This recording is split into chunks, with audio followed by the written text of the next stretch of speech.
وبرکاتہ۔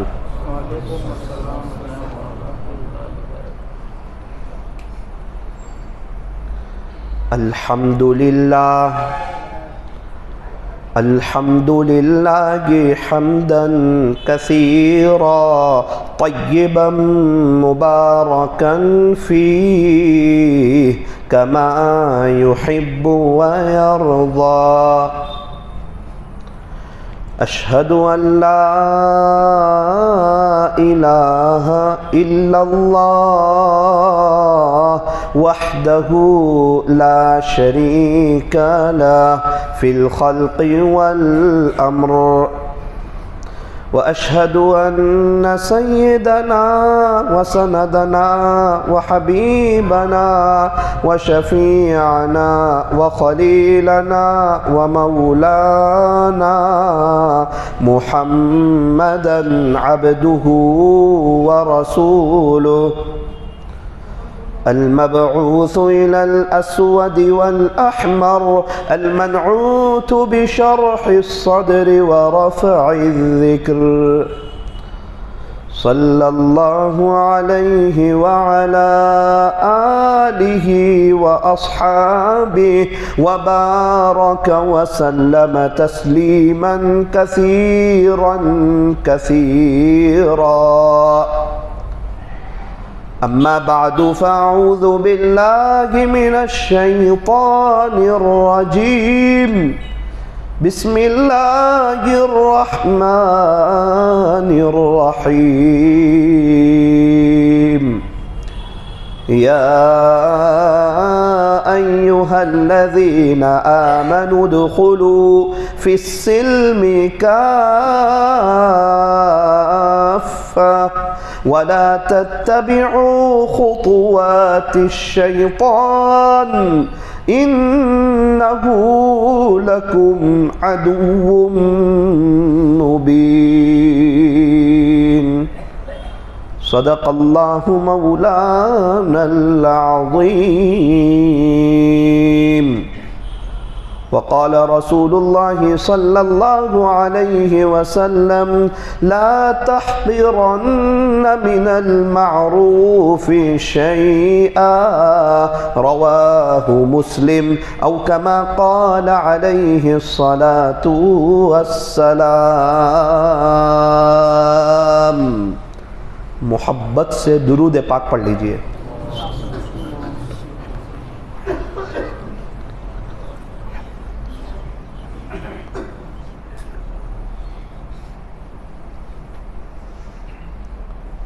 بزرگان محترم اور عزیز نوجوانوں، دنیا کا ہر انسان کامیاب ہونا چاہتا ہے، لیکن وہ کامیابی اپنے اعتبار سے تلاش کرتا ہے۔ اللہ بھی ہمیں کامیاب کرنا چاہتے ہیں اور اس کا طریقہ بھی اللہ نے بتایا۔ ایک کام کر لو میں تم کو کامیاب کر دوں گا۔ دنیا کی کامیابی کبھی ناکامی بھی ہو جاتی ہے، کبھی کامیابی بھی ہو جاتی ہے، کبھی صحت بھی مل جاتی ہے، کبھی بیماری بھی ہو جاتی ہے، کبھی نفع بھی ہوتا ہے، کبھی نقصان بھی ہوتا ہے، کبھی پاس بھی ہوتے ہیں، کبھی فیل بھی ہوتے ہیں، کبھی موت میت ہوتی ہے، کبھی شادی ہوتی ہے۔ تو یہاں کامیابی ناکامی چلا کرتی ہے، خوشی غمی چلا کرتی ہے، لیکن اللہ جس کو کامیابی کہیں اس کے بعد ناکامی کوئی نہیں، پریشانی کوئی نہیں، بے چینی کوئی نہیں، حالات کوئی نہیں، تکلیف کوئی نہیں، وہ ہمیشہ ہمیشہ کی کامیابی۔ اللہ تعالیٰ قرآن کریم میں ارشاد فرماتے ہیں وَاذْكُرُوا اللَّهَ كَثِيرًا، اور تم اللہ کا ذکر کثرت سے کرو، لعلکم تفلحون، تاکہ تم کامیاب ہو جاؤ۔ اللہ کے ذکر کے ساتھ ایک چیز بتائی کہ کثیرن کی ٹیبلٹ لینا، آپ زیادہ کرنا۔ صحابہ نے زیادہ ذکر کیا نا تو وہ کامیاب ہوئے، رضی اللہ عنہم ورضوا عنہ، اللہ ان سے راضی اور وہ اللہ سے راضی۔ یہ جتنے بھی اللہ والے ہیں نا، انہوں نے تھوڑا ذکر نہیں کیا، زیادہ ذکر کیا، اللہ نے ان کو کامیاب کر کے بتا دیا۔ یوں فرمایا کہ کثیرن کی ٹیبلٹ لینا، زیادہ ذکر کرنا تو ہم آپ کو کامیاب کر دیں گے۔ وَاذْكُرُوا اللَّهَ كَثِيرًا، اور تم اللہ کا ذکر کثرت سے کرو، لَعَلَّكُمْ تُفْلِحُونَ، تاکہ تم کامیاب ہو جاؤ۔ اللہ تعالیٰ مجھے اور آپ کو ایمان والے کہتے ہیں، اور ذکر کی کہتے ہیں ذکر کرو۔ یا ایھا الذین آمنوا اذکروا اللہ، اے ایمان والو تم اللہ کا ذکر کرو۔ اللہ ہمیں نصیحت کر رہے ہیں، اللہ کا ذکر کرو۔ اللہ کتنا کریں؟ ہر چیز کی حد ہے۔ نماز کے شروع کا وقت، اخیر کا وقت، روزے کے شروع کا وقت، اخیر کا وقت، سورج نکلتا ہے، ڈوبتا ہے، چاند نکلتا ہے، غروب ہوتا ہے۔ تو اللہ نمازوں کے اوقات ہے، مغرب کا شروع کا وقت، ختم کا، عشاء کا شروع کا وقت، ختم کا، فجر کا شروع کا وقت، ختم کا، ظہر کا شروع کا وقت، ختم کا، عصر کا شروع کا وقت، ختم کا، تہجد کے شروع کا وقت، ختم کا، اشراق کے شروع کا وقت، ختم کا وقت، اوابین کے شروع کا وقت، ختم کا وقت، تہجد کے شروع کا وقت، ختم کا وقت۔ ہر چیز کی شروعات بھی بتائی، اینڈ بھی بتایا۔ اللہ جی آپ کہہ رہے ہیں نا کہ ایمان والو تم اللہ کا ذکر کرو، تو یہ بھی بتا دو کتنا کریں۔ فرمایا ذکرا کثیرا، اللہ کی کوئی حد نہیں، اللہ کے ذکر کی بھی کوئی حد نہیں۔ فرمایا یہ تو کثیرن کرتے ہی چلے جاؤ، کرتے ہی چلے جاؤ، کرتے ہی چلے جاؤ۔ وَلَذِكْرُ اللَّهِ أَكْبَرُ، یہ نہ کہنا کہ اللہ کے ذکر کے لیے وقت نہیں ہے، سب سے بڑی چیز ہی اللہ کا ذکر ہے۔ وَلَذِكْرُ اللَّهِ أَكْبَرُ، اور یوں فرمایا انعام کیا دوں گا پتہ ہے؟ کیا انعام دوں گا؟ جو سارے نبیوں کا رب ہے نا اللہ، جو ساری سپر طاقت ہے نا اللہ، جو سارے خزانوں کا مالک ہے نا اللہ، جس اللہ کے پاس تمہیں جانا ہے نا، تو مجھے دنیا میں یاد کر، میں تجھے یاد کروں گا۔ فَاذْكُرُونِي أَذْكُرْكُمْ، تم مجھے یاد کرو میں تم کو یاد کروں گا، تم مجھے یاد رکھو میں تم کو یاد رکھوں گا۔ یہ بہت بڑی بات ہے۔ ذکر کی یہ ایک ہی فضیلت ہوتی نا تو بھی انسان کو پورا دن اللہ کا ذکر کرنا چاہیے تھا۔ ایک شخص عمرہ کر کے آئے اور ہمیں آ کر کہیں مفتی تقی عثمانی صاحب دامت برکاتہم ملے تھے، ماشاءاللہ۔ کیا کہا؟ آپ کی تعریف کرتے تھے اور آپ کو یاد کرتے تھے۔ اچھا، دوسرا آدمی کہیں کہ مولانا طارق جمیل صاحب بھی ملے، کیا کہہ رہے تھے؟ بیجاپور میں وہ آدمی آپ کو یاد کرتے تھے، آپ کی تعریف کرتے تھے، سلام بھی کہا۔ اچھا مجھے؟ تیسرا آدمی کہے کہ پیر ذوالفقار صاحب ملے تھے، وہ تو آپ کی تعریف کرتے تھے اور آپ کو سلام کہا۔ انسان خوشی میں پھولا نہیں سماتا۔ اور یہاں اللہ کہتا ہے کہ سارے ولیوں کا رب تجھے یاد کرے گا، تو مجھے تو یاد کر۔ فَاذْكُرُونِي، تم مجھے یاد کرو، فَاذْكُرُونِي أَذْكُرْكُمْ، اللہ تم کو یاد کرے گا۔ اس لیے نیت کرو کہ اللہ کا ذکر کریں گے انشاءاللہ۔ یوں فرمایا کہ تم اللہ کا ذکر اتنی کثرت سے کرو کہ لوگ تمہیں پاگل اور دیوانہ کہنے لگے، اتنی کثرت سے تم اللہ کا ذکر کرو۔ اور یوں فرمایا یاد رکھنا جنت بہت بہترین جگہ ہے، مزے کی جگہ ہے، پکنک کی جگہ ہے، گھومو پھرو، کھاؤ پیو، عیش کرو، عبادت نہیں، نماز نہیں، ذکر نہیں، کچھ نہیں، وہ سب دنیا میں۔ جنت میں تو آرام ہے، جنت افسوس کی جگہ ہے ہی نہیں۔ لیکن جو گھڑی دنیا میں اللہ کے ذکر کے بغیر گزاری ہوگی نا، جنت میں بھی آپ کو اس کا افسوس ہوگا کہ میرے علاقے کے لوگ فلاں فلاں تھوڑا میرے سے ذکر زیادہ کیا تھا، جنت میں ان کا مقام اونچا ہے، اے کاش میرے پاس بھی وقت تھا، میں بھی اپنے اللہ کو کچھ یاد کرتا، میرا مقام اونچا ہوتا۔ ساری دنیا سکون کی تلاش میں ہے، اور اللہ کہتا ہے سکون تو میں نے اپنی یاد میں رکھا ہے، کہاں تلاش کر رہے ہو؟ اللہ، اے لوگوں سنو، خبردار ہو جاؤ، بذکر اللہ تطمئن القلوب، اللہ کے ذکر ہی سے دلوں کو اطمینان ہوتا ہے، ذکر سے ذات کی محبت پیدا ہوتی، نہ دنیا سے، نہ دولت سے، نہ گھر آباد کرنے سے تسلی دل کو ہوتی ہے، خدا کو یاد کرنے سے سکون مل جاتا ہے انسان، پیس آف مائنڈ۔ کتنی تسکین وابستہ ہے تیرے نام کے ساتھ، نیند کانٹوں پہ بھی آ جاتی ہے آرام کے ساتھ۔ اللہ تعالی ہمیں اپنی یاد میں رہنے کی توفیق اور سعادت نصیب فرمائے۔ دل کی تمام بیماریوں کا علاج ذکر میں. قال رسول اللہ صلی اللہ علیہ وسلم، آقا نامدار حضرت محمد الرسول اللہ صلی اللہ علیہ وسلم نے ارشاد فرمایا، ذکر اللہ شفاء القلوب، اللہ کا ذکر میں دلوں کے لیے شفا ہے. اللہ کا ذکر دلوں کے لیے شفا ہے. اسی لیے کوئی شیخ الحدیث آ کر بیت ہو یا شرابی آ کر بیت ہو، دونوں کو ذکر دیا جائے گا. چونکہ جب ذکر کرتے کرتے ذکرن کثیرہ تک پہنچیں گے، حسد بھی ختم ہوگا، کینہ بھی ختم ہوگا، بغض بھی ختم ہوگا، عداوت بھی ختم ہوگا، نفرت بھی نکلے گی. دلیل اللہ کے نبی کا ارشاد، ذکر اللہ شفاء القلوب، اللہ کا ذکر دلوں کے لیے شفا. اللہ کے لیے وقت نکالا جاتا ہے، اہم کام کے لیے انسان وقت نکالتا ہے. جتنے بھی کثرت سے اللہ کا ذکر کرتے ہیں سب کو اللہ نے نواز دیا ہے. ایک صحابی نے فرمایا کہ پیارے نبی جی، میں وی آئی پی بننا چاہتا ہوں، خصوصیت چاہتا ہوں. یوں فرمایا کہ کثرت سے اللہ کا ذکر کیا کر وی آئی پی بن جائے. جتنے بھی اللہ والے ہیں، جس فیلڈ میں ہوں، خانقاہ میں ہو، دعوت میں ہو، جمعیت میں ہو، جس فیلڈ میں ہو، وہ اللہ والے ہیں. آپ کو ان کا اس کا نتیجہ معلوم ہوگا کہ یہ لوگ زیادہ ذکر کرتے، ذکرن کثیرہ پر عمل کرتے. اسی لیے اللہ نے ان کو وی آئی پی بنا دیا ہے.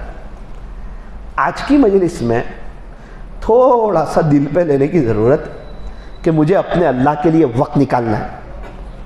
بہت سے لوگ کہتے ہیں کہ ذکر نہیں ہوتا ہے، معمولات نہیں ہوتے، قرآن شریف کی تلاوت نہیں ہوتی ہے. دل دکھتا ہے، اندر سے دل روتا ہے. غسل ہوتا ہے، کھانا ہوتا ہے، ناشتہ ہوتا ہے، سونا ہوتا ہے، اٹھنا ہوتا ہے، چائے ہوتی ہے، موبائل ہوتا ہے، واٹس ایپ ہوتا ہے، سب ہوتا ہے، 10 گھنٹے کاروبار ہوتا ہے. کیا نعوذ باللہ میرے رب کا ذکر ہی اتنا چھوٹا ہو گیا کہ یہی نہیں ہوتا ہے؟ سب ہوگا، نہیں ہوگا تو اللہ کا ذکر نہیں ہوگا. اللہ یوں کہہ رہا ہے وَلَذِكْرُ اللَّهِ أَكْبَرُ، اللہ کا ذکر بہت بڑی چیز ہے. تم مجھے یاد کرو، میں تم کو یاد کروں. ہم کامیابی کہاں تلاش کر رہے ہیں اور اللہ تعالیٰ ہمیں قرآن میں کہاں کامیابی بتا رہا ہے. انسان کو چاہیے اللہ کے ذکر کے لیے وقت نکال. میرے عزیزو، 3 صفات میرے اور آپ کے اندر ہونے چاہیے. 3 صفات بنیادی، اہم اور ضروری. 3 باتیں. نمبر 1، میرے اور آپ کے پاس رحم والی آنکھیں ہو. نمبر 2، برداشت والے کان ہو. نمبر 3، محبت والی زبان ہو. اور یاد رکھنا، یہ 3 باتیں ہوگی نا تو بڑے پیمانے پہ آخرت کی تیاری ہوگی انشاءاللہ. اللہ کو بہت رحم آئے گا. رحم والی آنکھیں ہو، برداشت والے کان ہو، محبت والی زبان ہو. ذرا سمجھنے کی کوشش کریں. رحم والی آنکھ کس کو کہتے ہیں؟ جس انسان کے پاس رحم والی آنکھیں ہوتی ہے وہ ہر ایک کی خیرخواہی سوچتا ہے. اب ہر ایک کے اوپر رحم والی آنکھیں ڈال رہا ہے. غریب ہوگا تو مدد کرے گا، غریب، بیوہ، مسکین، لاچار، مجبور ہوگا تو مدد کرے گا. اگر وہ دین سے دور ہوگا تو اس کو دین کی باتیں بتانے کی کوشش کرے گا. اگر وہ اللہ سے دور ہوگا تو اس کو اللہ سے جوڑنے کی کوشش کرے گا. کبھی بھی تکبر نہیں کرے گا. اگر کوئی بیمار ہوگا تو اس کے لیے دعا کرے گا اور اللہ کا شکر ادا کرے گا. میرے رب، آپ کا شکر ہے کہ آپ نے مجھے فلاں بیماری سے بچایا، میرے بھائی کو شفا دے دیں اور اللہ مجھے ہمیشہ اس بیماری سے بچا لینا. یہ سب کب ہوگا؟ جب رحم والی آنکھیں ہوگی. غریبوں کی مدد بھی ہوگی. ارحموا من فی الارض یرحمکم من فی السماء. تم زمین والوں پر رحم کرو، آسمان والا تم پر رحم کرے گا. ہمارے نوساری ضلع میں ایک شخص تھے، ان کے پاس رحم والی آنکھیں تھی. حالانکہ بہت گنہگار آدمی، غفلت میں زندگی گزارنے والے، دین سے دور، نماز سے دور، نشے کی حالت میں زندگی گزار رہے ہیں. اور نشے پر تو کتنی سخت وعید ہے. یوں فرمایا، جو شخص دنیا میں شراب پیے اور بغیر توبہ کے مر جائیں، اللہ اس کو جنت کی شراب سے محروم کر دیتے. نشے کی کوئی بھی چیز، اللہ تعالیٰ اتنے ناراض ہوتے ہیں. جو نشے کے عادی ہو، اللہ ان کو شب برات جس رات میں مغفرت کا دریا بہا دیتے ہیں، اس رات میں بھی اللہ ان کو معاف نہیں کرتے. اللہ کا شدید ترین غصہ ہوگا. اور عام طور پر نشہ کرنے والے کو قبر میں رکھتے ہی عذاب قبر پھڑ پھڑانے لگتا ہے. اللہ ناراض ہو جاتا ہے. اب وہ آدمی نہ نماز پڑھے نہ دین پہ چلے، لیکن رحم والی آنکھیں تھی. کیسی آنکھیں تھی؟ ان کی رکشہ میں غریب آدمی کوئی بیٹھے، غریب آدمی، معلوم کریں، پتہ چلے غریب آدمی ہے، کبھی 50 روپے دے دے، بیٹا پیسے نہیں چاہیے، یہ 50 روپے لے، چکن لے جا اور گھر میں امی کو بول چکن بنانا، آپ لوگ بیٹھ کے کھانا. چچا پیسے لے لو نا، نہ بیٹا کوئی بات نہیں. کبھی 30 روپے دے دے، بیٹا سبزی لے لینا، بہت بڑی بات ہے. خود غریب آدمی ہے، خود حالات میں رکشہ چلاتے ہوئے، لیکن رحم والی آنکھیں اور یہ مدد کر رہا ہے. اب مثال کے طور پہ وہ گھر جاوے، امی ایک رکشہ میں بیٹھا تھا، ایک چچا تھے بہت اچھے تھے، میرے سے پیسے بھی نہیں لیے، اخلاق سے میرے سے پیش آئے اور یہ 50 روپے دیے اور میں چکن لے کے آیا ہوں، چکن بنا، ماں کی بھی دل کی دعا نکل جاؤ کہ میرے بچے کے ساتھ خیر خائی کی. رحم والی آنکھیں تھی، اللہ کو رحم آ گیا، نشہ چھوٹ گیا، زندگی چینج ہو گئی، اللہ کی طرف آ گئے. اللہ جب کسی سے خوش ہوتا ہے نا تو اس کا اینڈ اچھا کرنا ہو تو اس کی زندگی اچھی کر دیتے. کچھ ہی دنوں میں ان کا انتقال ہو گیا. لوگ تعجب میں رہ گئے.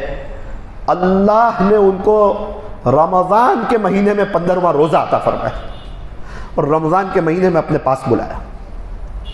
اللہ اکبر کبیرہ. سب سے بڑا مالدار کون؟ ایمان کی حالت میں دنیا سے چلا جائے وہ. کیا موت آ رہی ہے رمضان میں، ہم لوگ چاہتے ہیں نا اللہ ہمیں رمضان میں اٹھاوے. اور ایک ایسا آدمی جس کی زندگی غفلت میں لیکن رحم والی آنکھیں تھی، غریبوں کی مدد کرتا تھا، کسی کی دعا لی، رب نے زندگی چینج کی، نشے سے بچایا اور رمضان کا مہینہ عطا فرمایا. دعا کریں اللہ تعالی ہم تمام کو رحم والی آنکھیں عطا فرمائے. نمبر 2، ہمارے پاس برداشت والے کان ہوں. برداشت والے کان کس کو کہتے ہیں؟ ہم کسی سے کوئی بھی بات سنیں وہ دوسروں کو نہ کہیں، کسی کی غیبت نہ کریں، ہم ہضم کر لیں. برداشت والے کان. ایک بزرگ تھے اللہ والے، ان کی بیوی کو ان کے ساتھ جمتا نہیں تھا. بیوی کو ان کے ساتھ جمتا نہیں تھا. وہ کہتی تھی کہ آپ اللہ والے ہیں، بہت اچھا، مجھے آپ کے ساتھ نہیں جمتا. اس کو دنیا دار آدمی چاہیے تھا. آپ مجھے طلاق دے دو، آپ اپنا ذکر کرو، آپ اپنی اچھی لائف گزارو، میں آپ کے ساتھ نہیں رہ سکتی. اللہ والے سمجھاتے کہ طلاق اچھی بات نہیں ہے، اللہ کو ناراض کرنے والا عمل ہے. ایک رشتہ دار کو پتا چلا، بڑا آدمی، وڈیل آدمی، ذمہ دار آدمی، کہ حضرت کی بیوی طلاق مانگ رہی ہے. حضرت کے پاس آیا. کیسے ہو حضرت، خیریت سے ہیں؟ کہ الحمدللہ. سنا ہے آپ کی بیوی بار بار آپ سے طلاق مانگتی ہے، کیا بات ہے، کیا ماجرا ہے، میرے کو بتاؤ. حضرت نے فرمایا کہ اصل بات یہ ہے کہ وہ میری بیوی ہے، ابھی میرے نکاح میں ہے، اور میری بیوی کی غیبت کرنا مجھے اچھا نہیں لگتا ہے. جو بھی بات ہے وہ ہم لوگ دونوں کی ہے. اب ہم لوگ دونوں کی بات میں آخرت برباد کرنا، اس کی غیبت کرنا، کسی کے پیٹھ پیچھے ایسی بات کرنا کہ اس کو پتہ چلے تو اس کا دل دکھے، اس کو غیبت کہتے ہیں.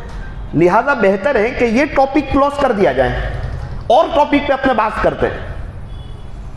وہ تو تعجب میں رہ گئے کہ لوگ تو سامنے سے فون کر کے کہتے ہیں اور یہ میں ان کے پاس آیا ہوں اور غیبت کرنے تیار نہیں، حالانکہ پریشان کر رہی ہے، ستا رہی ہے، طلاق مانگ رہی ہے.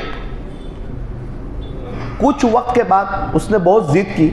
حضرت نے سوچا اللہ کی بندی ہے، جب اس کو میرے ساتھ رہنا نہیں، کہیں ایسا نہ ہو میری آخرت برباد ہو جائے، تو حضرت نے بڑوں سے مشورہ کر کے اس کو طلاق دے دی. جیسے ہی طلاق دی تو وہ وڈیل ذمہ دار واپس آیا. حضرت چلو ٹھیک ہے، اس وقت تو بات سمجھ میں آئی، اب تو آپ کے نکاح میں نہ رہی، اب پورا ماجرا بتا دیجئے، کیا ماجرا ہے، کیا واقعہ ہے.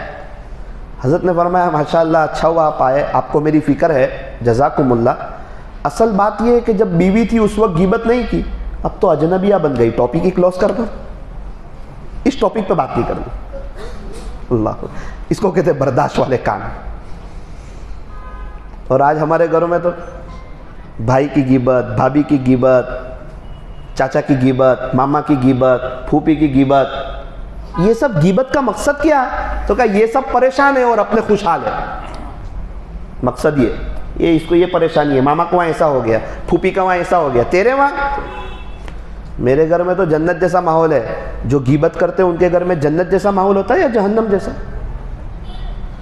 الغیبت اشد من الزنا، غیبت تو زنا سے بھی زیادہ سخت چیز ہے۔ زنا کو برا سمجھتے، غیبت کو برا نہیں سمجھتے، مزے سے غیبت ہو رہے ہیں۔ امی ابو ایک کمرے میں، رات کو بہو بیٹے کی غیبت کر رہے ہیں، بہو بیٹے ایک کمرے میں، امی ابو کی غیبت کر رہے ہیں، رات میں 15 منٹ میں پورا گھرانہ اللہ کی نظر سے گر گیا۔ کتابوں میں لکھا ہے کہ ایک گناہ ایسا ہے جس میں خاص لوگ بھی مبتلا ہے، وہ غیبت ہے۔ جتنی سخت وعید غیبت کی قرآن کریم میں آئی، اتنی سخت وعید کسی اور چیز کے بارے میں نہیں آئی۔ کیا تم میں سے کوئی اپنے مردار بھائی کے گوشت کو کھانا پسند کرتا ہے؟ انسان، وہ بھی مردار، وہ بھی بھائی کا غیبت کا کرنا اس سے بھی برا ہے۔ واتقوا اللہ، اللہ سے ڈرو۔ اللہ کہہ رہا ہے کیوں غیبت کرتے ہو؟ مرنا نہیں ہے، اللہ کے پاس آنا نہیں ہے۔ بہت سے لوگ ہوں گے نیکیوں کا ڈھیر کے ڈھیر لے کے جائیں گے، اوپر جائیں گے تو ان کے نامہ اعمال میں کچھ نہیں۔ اللہ میں نے نمازیں بھی پڑھی تھی، وقت بھی لگایا تھا، اللہ والوں کی مجلسوں میں بھی گیا تھا، قرآن شریف کی تلاوت بھی کی تھی، رب بار بار عمرے بھی کیے تھے، وہ سب نیکیاں تو تھی، لیکن آپ غیبت کرتے تھے تو دوسروں کو دے دی۔ اور صرف دی نہیں، ان کے گناہ آپ کے پاس آئے۔ اس وقت فلاں پہ ظلم کیا تھا، اس کو اللہ اکبر کبھی، بہن کو حصہ نہیں دیا تھا، اب آپ کے پاس کچھ نہیں ہے بلکہ لوگوں کے گناہ ہیں۔ بڑے افسوس کی بات ہے، نیکیوں کا ڈھیر لے کے جائے گا، نیکیاں بھی کی، محنت بھی کی، کوشش بھی کی، اور اوپر گیا تو اس کے پلے کچھ نہیں۔ اسی لیے میرے عزیزوں، کبھی غیبت نہیں کرنا، تھوڑا ہمت سے کام لینا چاہیے کہ ہم غیبت نہیں کریں گے۔ ایک مرتبہ محبت سے کبھی خوشی کا موقع ہو، آئس کریم وغیرہ کھا رہے ہو، جوس پی رہے ہو، بیوی بھی موڈ میں ہو، اس وقت ذرا محبت سے بات کر لینی چاہیے کہ دیکھ ایک بات بتاؤں، غیبت سے بہت ڈر لگتی ہے، میں نے بھی بہت غیبت کی ہے۔ یوں نہیں کہنا چاہیے تو نے بہت غیبت کی ہے، میں نے بھی بہت غیبت کی ہے۔ لہٰذا ہم لوگ ایک بات طے کرتے ہیں کہ آج سے انشاءاللہ ثم انشاءاللہ میں تیرے گھر والوں کی غیبت نہیں کروں گا، تیرے امی کی نہیں، ابو کی نہیں۔ ویسے مردوں کی ہمت نہیں اس کے امی ابو کی غیبت کریں۔ ہاں وہ تو ہوم منسٹر ہے، پہلے سے ماحول اس نے تیار کیا ہے کہ میرے امی ابو، میرے بھائی بہن سب فرشتے، خبردار ایک لفظ بھی ان کے بارے میں بولا تھا، ایک کے بارے میں بھی کچھ کہا تو آپ کے خاندان سمیت سب کے عیب گنا دوں گی، آپ کسی کی غیبت نہیں کر سکتے۔ اس نے ایسا ماحول تیار کر دیا، اور میں جب تک تمہارے ماں باپ کی غیبت نہیں کروں وہاں تک تم کو سونا نہیں ہے۔ اس نے کہا جی ہاں، اکثر گھروں کا یہ ماحول ہے، ہمیں کرنی نہیں ہے، اب ہم تو ویسے بھی کرتے نہیں اس کے امی ابو کی، تو محبت سے سمجھا دے کہ انشاءاللہ دیکھ میں تیرا امی تیرا ابو سب بہت اچھے ہیں، تیرے بھائی تیری بہن، میں تیرے گھر والوں کی غیبت نہیں کروں گا، تو میرے گھر والوں کی غیبت مت کر۔ کچھ تکلیف ہے نمازوں کے بعد اللہ کو کہہ دے، اللہ مسائل کو حل کر دے گا۔ تھوڑی سی محنت کر کے، یہ سنگین گناہ ہے، یہ سنگین جرم ہے، اس سے جلدی جان چھوٹتی نہیں ہے۔ اس کے لیے باقاعدہ 5 نماز کے بعد دعا کی جائے، رویا جائے، 15-20 دن تک اس کے لیے صدقے کا اہتمام کیا جائے، تہجد میں اٹھ کے تڑپا جائے، رب کریم بچنا چاہتا ہوں، غیبت سے بچا دے، کوئی یہ بھی نظام چلا دے۔ اللہ ہمارے گھر میں 4-5 لوگ بیٹھتے ہیں تو غیبت شروع ہو جاتی ہے، 4-5 دوست لوگ ملتے ہیں تو غیبت شروع ہو جاتی ہے، فون پہ کسی سے بات ہوتی ہے تو غیبت شروع ہو جاتی ہے۔ وہ کون سی ہماری مجلس ہے جو غیبت سے خالی ہے، غیبت سے پاک ہے؟ اللہ تعالی ہمیں برداشت والے کان عطا فرمائے۔ اسی لیے اللہ والوں نے فرمایا کسی کے گھر میں جاؤ نا تو اندھے بن کے جاؤ، باہر آؤ تو گونگے بن کے آؤ۔ اس کے گھر میں جاؤ تو گھر کے عیب نہ دیکھو، اور باہر آؤ تو اس کے گھر کا کوئی تذکرہ نہ کرو۔ ہمارے یہاں کی مستورات اگر کسی کے گھر میں جائیں، آ کے پورے اس کے گھر کا بایو ڈیٹا بیان کرتی ہے، اس کی امی یوں کر رہے تھے، اس کی بہن یوں کر رہی تھی، اور اس کی بیوی کام نہیں کر رہی تھی، اور ان کے گھر میں تو یہ چیز اچھی نہیں رکھی تھی۔ ایسا نہیں، اللہ والوں نے فرمایا کسی کے گھر میں جاؤ اندھے بن کے جاؤ، اور کسی کے گھر سے باہر نکلو تو گونگے بن کے باہر نکلو۔ تو نیت کرو انشاءاللہ اپنی آنکھیں رحم والی بنائیں گے، اور اپنے کان انشاءاللہ برداشت والے بنائیں گے، اور ہماری زبان محبت والی ہو، میٹھی ہو۔ یا تو خاموش رہیں، صبر کریں، بولے تو اچھا بولیں، زبان میں ہڈی نہیں، اس کا سخت ہونا یہ اللہ اس کے رسول کو پسند بھی نہیں۔ اس زبان سے دل جیتے بھی جا سکتے ہیں، چیرے بھی جا سکتے ہیں۔ خوش نصیب ہے وہ جو دل جیتنے کا کام کریں، بد نصیب ہے وہ جو دل چیرنے کا کام کریں۔ میٹھی زبان والوں کی تو مرچیاں بھی بک جاتی ہے، اور کڑوی زبان والوں کا تو شہد بھی نہیں بکتا ہے۔ دارالعلوم دیوبند کے پہلے استاد ملا محمود اور پہلے شاگرد محمود حسن جو بعد میں شیخ الہند رحمت اللہ علیہ بنے، تو یہ ملا محمود شیخ الہند کے بھی استاد، دارالعلوم دیوبند کے پہلے استاد۔ ان کا فیض پوری دنیا میں عام ہوا، بڑی بڑی کتابیں پڑھائی، شیخ الہند جیسے شاگرد تیار کیے، آج پوری دنیا میں ان کا فیض ہے، اور ہم پر بھی ان کا احسان ہے۔ انہوں نے سب محنتیں کی، شاگرد تیار ہوئے، شاگرد در شاگرد تیار ہوئے، وہاں سے حضرت جی مولانا الیاس صاحب رحمۃ اللہ علیہ تیار ہوئے، اور ان کی برکت سے اللہ تعالیٰ نے ہمیں دعوت و تبلیغ کی مبارک محنت کی ایک نئی تحریک عطا فرمائی۔ اللہ اکبر کبیرہ۔ ملا محمود رحمۃ اللہ علیہ کا انتقال ہوا۔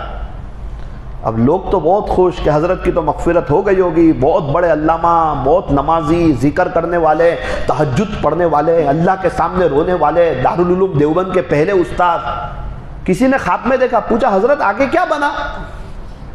فرمایا کہ ایک اللہ کا شکر ہے مغفرت ہو گئی، بولے اللہ کا کرم ہے، لیکن ایسی چیز پر مغفرت ہوئی جس کو میں بھول چکا تھا، مجھے نہیں معلوم، میرے علم میں نہیں تھا، میرے خواب و خیال میں نہیں تھا، میرے تصور میں نہیں تھا، اس چیز پر میری مغفرت ہوئی۔ حضرت کس پہ ہوئی؟ فرمایا ایک مرتبہ کھانے بیٹھا تھا نا، تو میں نے روٹی کا ایک لقمہ توڑ کے منہ میں رکھا، جیسے ہی روٹی کا ٹکڑا منہ میں رکھا تو پوری بات میرے ذہن میں آ گئی کہ روٹی میں نمک نہیں ہے، میری اہلیہ آٹا گوندھ رہی تھی، اس وقت روٹی میں نمک ڈالنا بھول گئی تھی۔ اب انسان ہے، انسان سے غلطیاں ہوتی ہے، جان بوجھ کے تو کیا نہیں ہوگا، اب رات کو جب روٹی بنے گی تو اس میں نمک ڈال دے گی، ابھی ایسے کھا لیتے ہیں، اس کو کچھ کہنا نہیں ہے، روزانہ تو اچھا اچھا کھانا ملتا ہے، انسان ہے، کبھی کام کاج میں کبھی آگے پیچھے ہو جاتا ہے، بھول جاتے ہیں۔ ہم ہوتے تو کیا کہتے ہیں؟ کوئی بات نہیں، ابھی نمک نہیں ہے، رات میں ذرا نمک ڈال دینا۔ یہ کہتے ہیں میں نے اتنا بھی نہیں کہا، اس نے جان بوجھ کے تو نمک ڈالنا بھول ہی نہیں، میں نے کچھ نہیں کہا، میں نے کھا لیا۔ اللہ نے فرمایا خلاصہ، ملا محمود اس وقت کو یاد کر جب تیری بیوی آٹے میں نمک ڈالنا بھول گئی تھی، اور اس وقت تو نے اس پر رحم کھایا تھا، آج میں تجھ پہ رحم کھاتا ہوں، معاف کر دیا، اس ادا پہ معاف کیا۔ حالانکہ بڑی بڑی کتابیں پڑھائی ہے، بڑے علامہ ہیں، شیخ الہند جیسے شاگرد ہیں، اسی لیے پیارے نبی صلی اللہ علیہ وسلم نے ارشاد فرمایا، قال رسول اللہ صلی اللہ علیہ وسلم، تاجدار مدینہ فخر دو جہاں سید العرب والعجم حضرت اقدس محمد الرسول اللہ صلی اللہ علیہ وسلم نے ارشاد فرمایا، لا تحقرن من المعروف شیئا، نیکی کی کسی بات کو ہرگز حقیر نہ سمجھو۔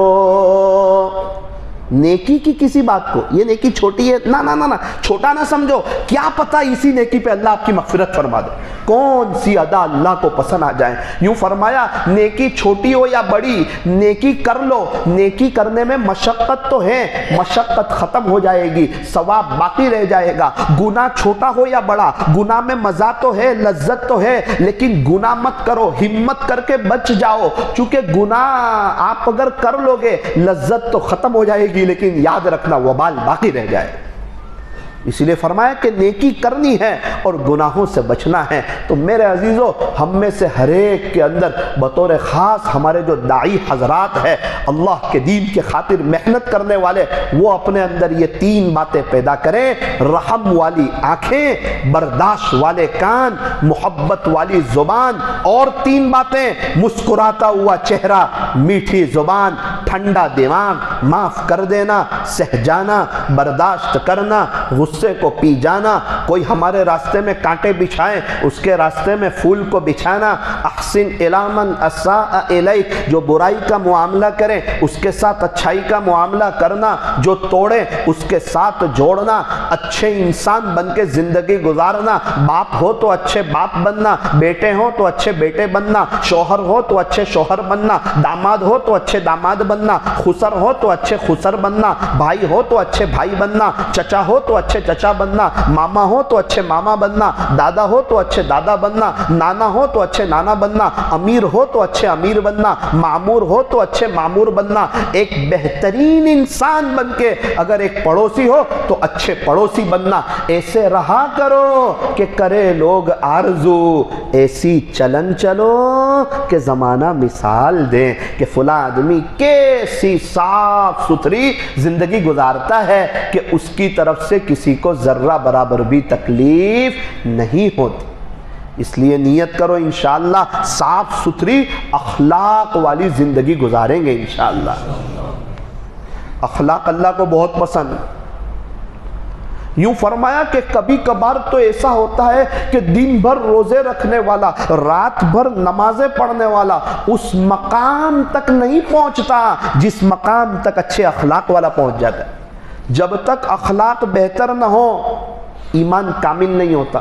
اکمل المؤمنین ایمانا احسنهم خلقا، کامل ایمان والا وہ ہے جس کے اخلاق بہت بہتر ہو۔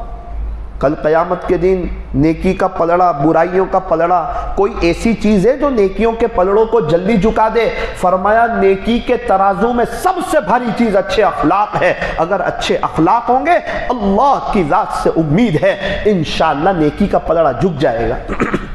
یوں فرمایا تم ایمان پر محنت کرتے کرتے اچھے اخلاق تک پہنچو، لوگ تمہارے اچھے اخلاق کو دیکھ کر انشاءاللہ ایمان تک پہنچ جائیں گے۔ پیارے نبی صلی اللہ علیہ وسلم کے اخلاق بھی بہت بلند پائے کے تھے۔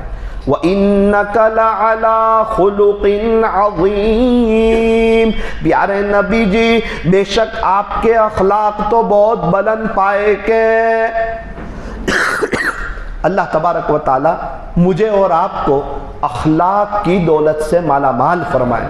میرے عزیزو اللہ کا ذکر کرنا ہے، ذرا بات کو سمجھنا ہے ایک ترتیب سے، تب جا کے پوری بات سمجھ میں آئے گی۔ نمبر ایک اللہ کا ذکر کرنا ہے، نمبر دو اللہ کا ذکر زیادہ کرنا ہے، نمبر تین اخلاق کو اپنانا ہے، نمبر چار رحم والی آنکھیں ہوں، برداشت والے کان ہوں، محبت والی زبان ہوں، اور یہ سارے اعمال میں اخلاص ہو، صرف اللہ کے لیے عمل کیا جائے، دکھلاوے کے لیے نہیں، ریاکاری کے لیے نہیں، شہرت سما کے لیے نہیں، کوئی ہمیں بڑا سمجھے اس کے لیے نہیں، بلکہ اپنے آپ کو مٹا کر کے اخلاص کے ساتھ اللہ کو راضی کرنے کے لیے عمل کیا جائے۔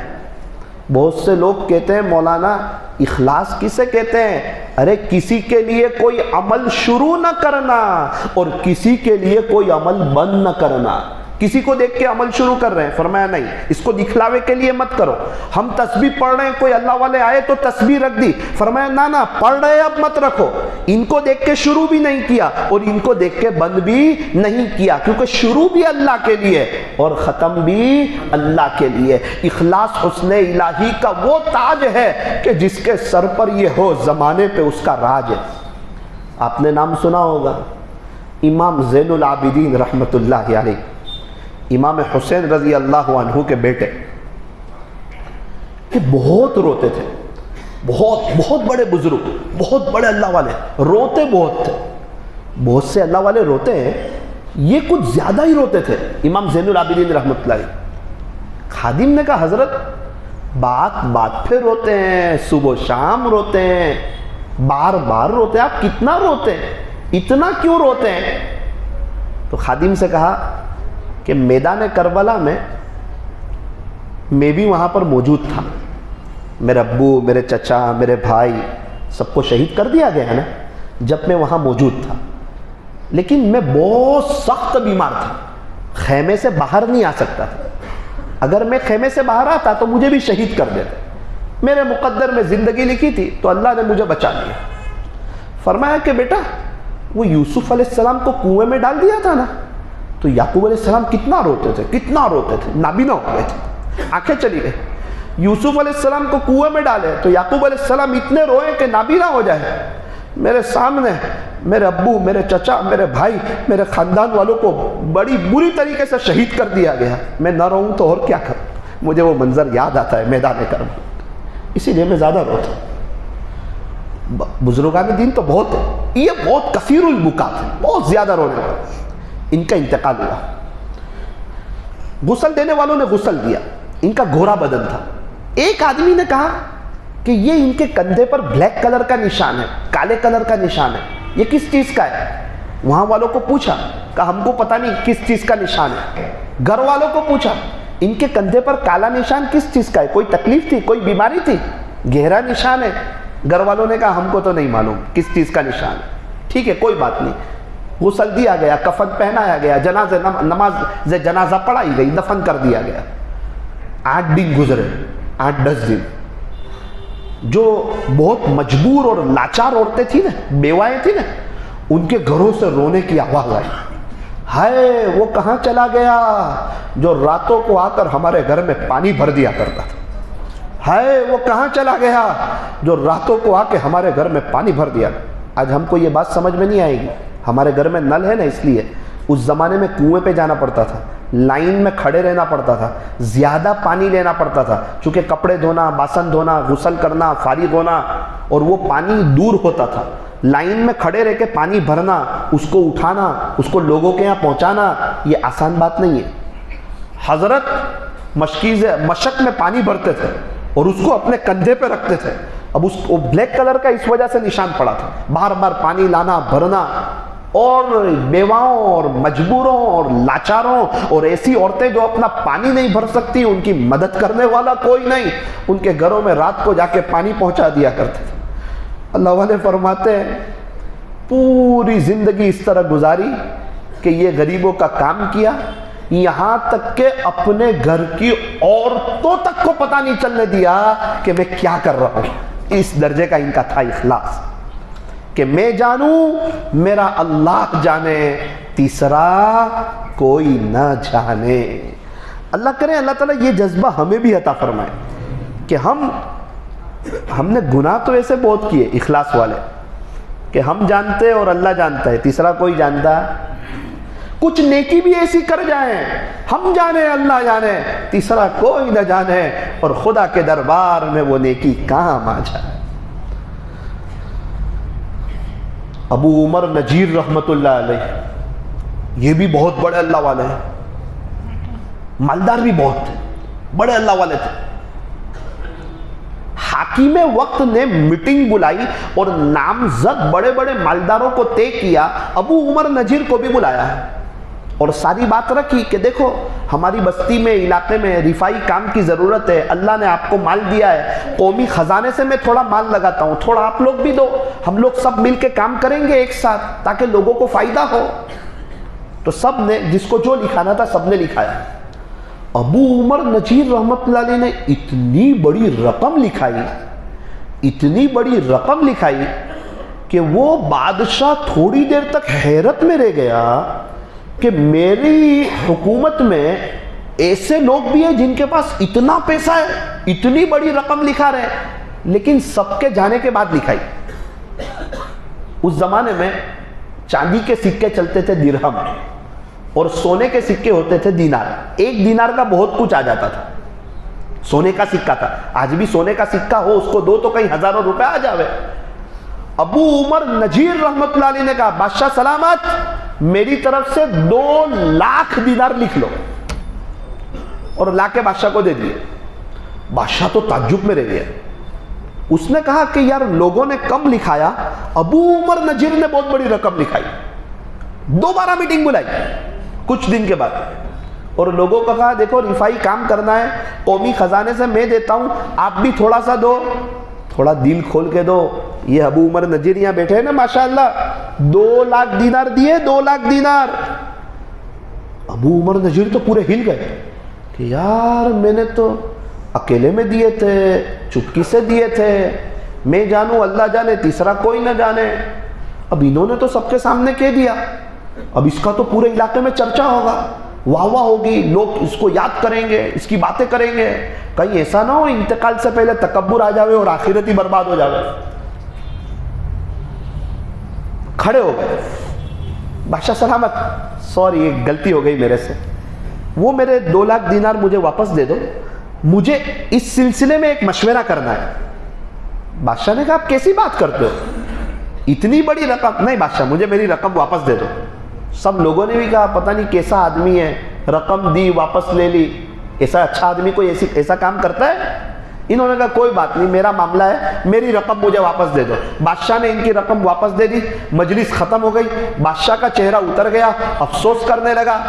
ابو عمر نجیر نے کہا کہ بادشاہ سلامت, آپ نے تو میرا عمل ہی ضائع کر دینا تھا, واپس لے لو یہ 2 لاکھ دینار, اللہ کے لیے دے رہا ہوں, آپ جانے میں جانوں, کسی اور کو بتانا مت ورنہ واپس لے لوں گا. بادشاہ نے کہا دے دو, اب کسی کو بتاتا ہی نہیں, لاؤ دو. کتاب میں یہ واقعہ لکھنے کے بعد لکھا ہے کہ اخلاص کے تاج محل ایسے بھی تھے, اخلاص کے تاج محل ایسے بھی تھے کہ میں جانوں, اللہ دیکھ رہا ہے نا, جب اللہ دیکھ رہا ہے تو مجھے کس کو بتانا. جب ایسا جذبہ ہوتا ہے نا تو پھر انسان کی تنہائیوں میں نیکیاں ہوتی, تنہائی کی نیکیاں انسان تجھے اللہ کے قریب کر دے گی, اور تنہائیوں کے گناہ انسان تجھے اللہ کی نظر سے گرا دے. اخلاص والے ہدایت کے چراغ ہیں. زندگی پر کبھی بھی اپنے مخلص ہونے کا دعویٰ نہ کرو.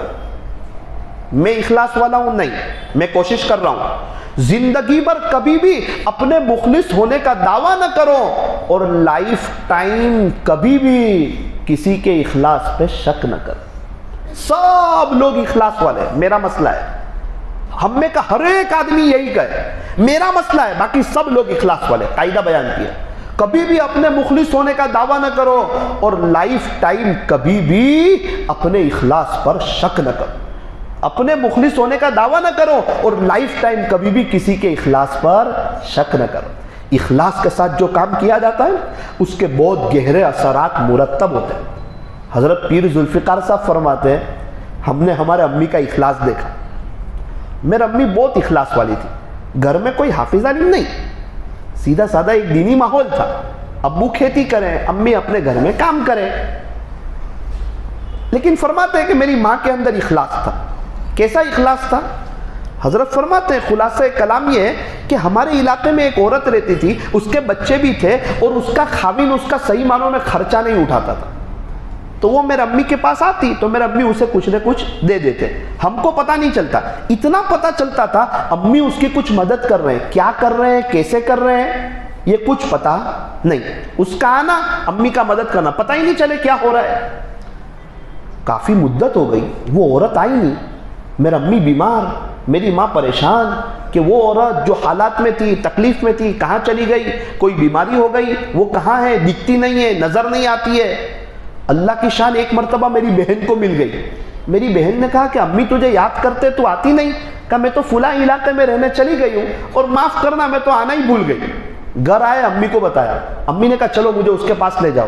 امی کچھ کام ہے, کچھ کہنا ہے, کچھ دینا ہے, میں دے دیتی ہوں, آپ بیمار ہیں, آپ چل نہیں سکتے. کہا نا مجھے اس کے پاس لے جاؤ.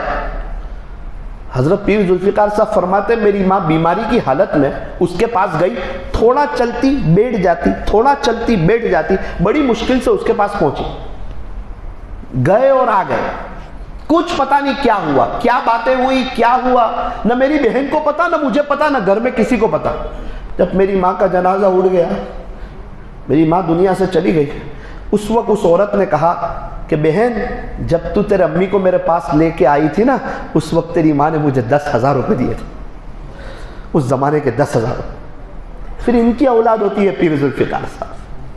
اللہ اکبر کبیرہ, اخلاص والے ہدایت کے چراغ میں. پیر ذوالفقار صاحب کی امی کیا کہتی تھی معلوم ہے؟ میرا زلفی تو اولیاء کا سردار بنے گا, میرا زلفی تو اولیاء کا سردار بنے گا. اور ہم کیا کہتے ہیں؟ میرا بچہ کچھ نہیں بنے گا, موبائل لے کے بیٹھا رہتا ہے. او بھائی کسی کا بچہ کچھ نہیں بنتا، اللہ ہی اسے سب کچھ بناتا ہے.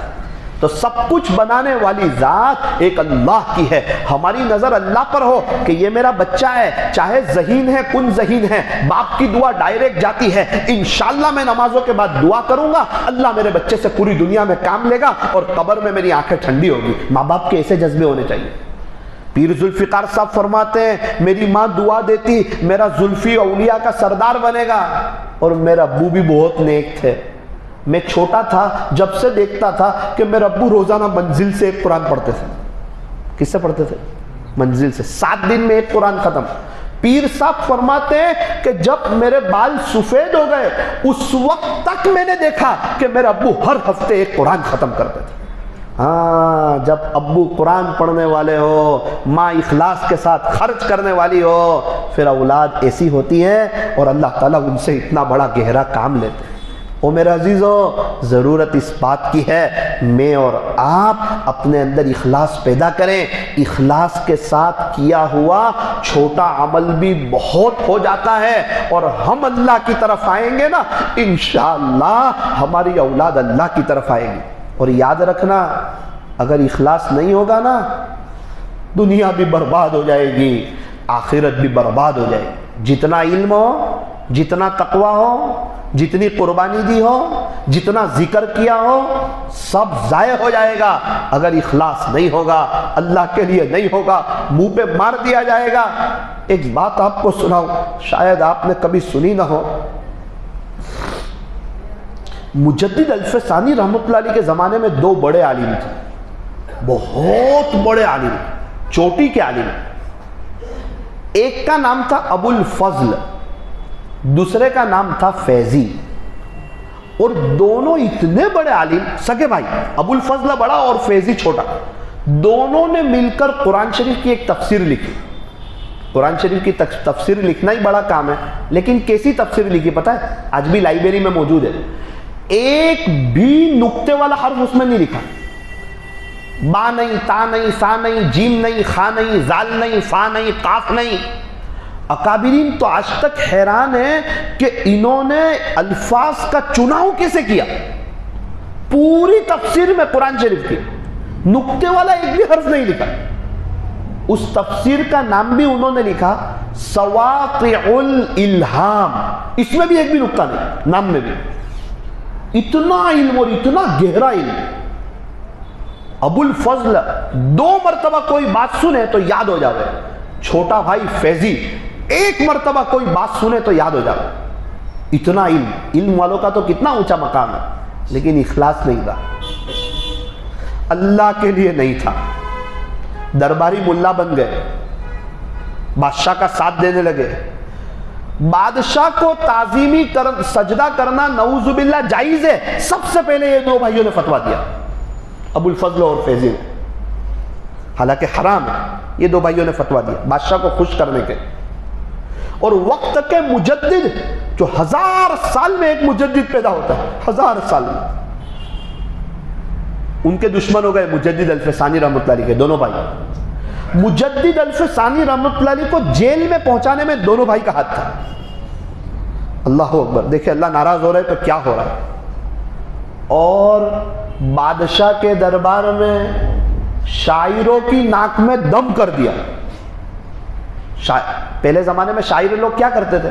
کئی مہینوں کی محنت کے بعد بادشاہ کے شان میں ایک اشعار لکھتے تھے، نظم لکھتے تھے، اور بادشاہ کو کہتے تھے بادشاہ سلامت، آپ کی شان میں بہت بہترین کلام لکھ کے آیا ہوں. بادشاہ کہتے تھے کل میری مجلس لگے گی، مجلس خاص اور عام ہوگی، دربار سجے گا، سب لوگ آئیں گے، اس وقت ہم آپ کو اشارہ کریں گے، آپ ہماری شان میں پڑھنا، جیسی بہتر لکھی ہوگی ویسا ہم آپ کو انعام دیں گے.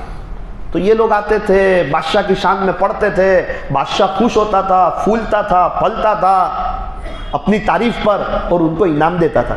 اس طرح شاعروں کا گزران چلتا تھا. یہ دونوں بھائیوں نے ناک میں دم کر رکھا تھا. جب مجلس لگتی تو دونوں بھائی بھی ہوتے. وہ شاعر آ کے کہتا، بادشاہ اشارہ کرتا چلو سناؤ. او ہو بادشاہ کی شان میں شعر پڑھتے، عجیب اور غریب جھوم کر کے پڑھتے ہیں. فیضی چھوٹا بھائی تھا نا، وہ کھڑا ہو جاتا، بادشاہ سلامت ایک بات بتاؤں؟ کہ جی. یہ میرا کلام ہے، اس نے چرایا ہے، یہ میں نے لکھا ہے، اس نے نہیں، تیرا کلام ہے، سنا دے۔ فیضی تو ایک دفعہ جو سنتا تھا اس کو یاد ہو جاتا، وہ کھڑے ہو کے اس کے انداز میں پورا سنا دیتا تھا، وہ فیضی کو دیکھتا، فیضی اس کو دیکھتا۔ اس کا بڑا بھائی ابو الفضل 2 مرتبہ سنتا تھا تو اس کو یاد ہو جاتا تھا، ایک دفعہ شاعر سے سنا، ایک دفعہ فیضی سے سنا، وہ مجمع میں کھڑا ہو جاتا، بادشاہ سلامت، گواہی دیتا ہوں میرے بھائی کا کلام ہے، کہ کیا گواہی؟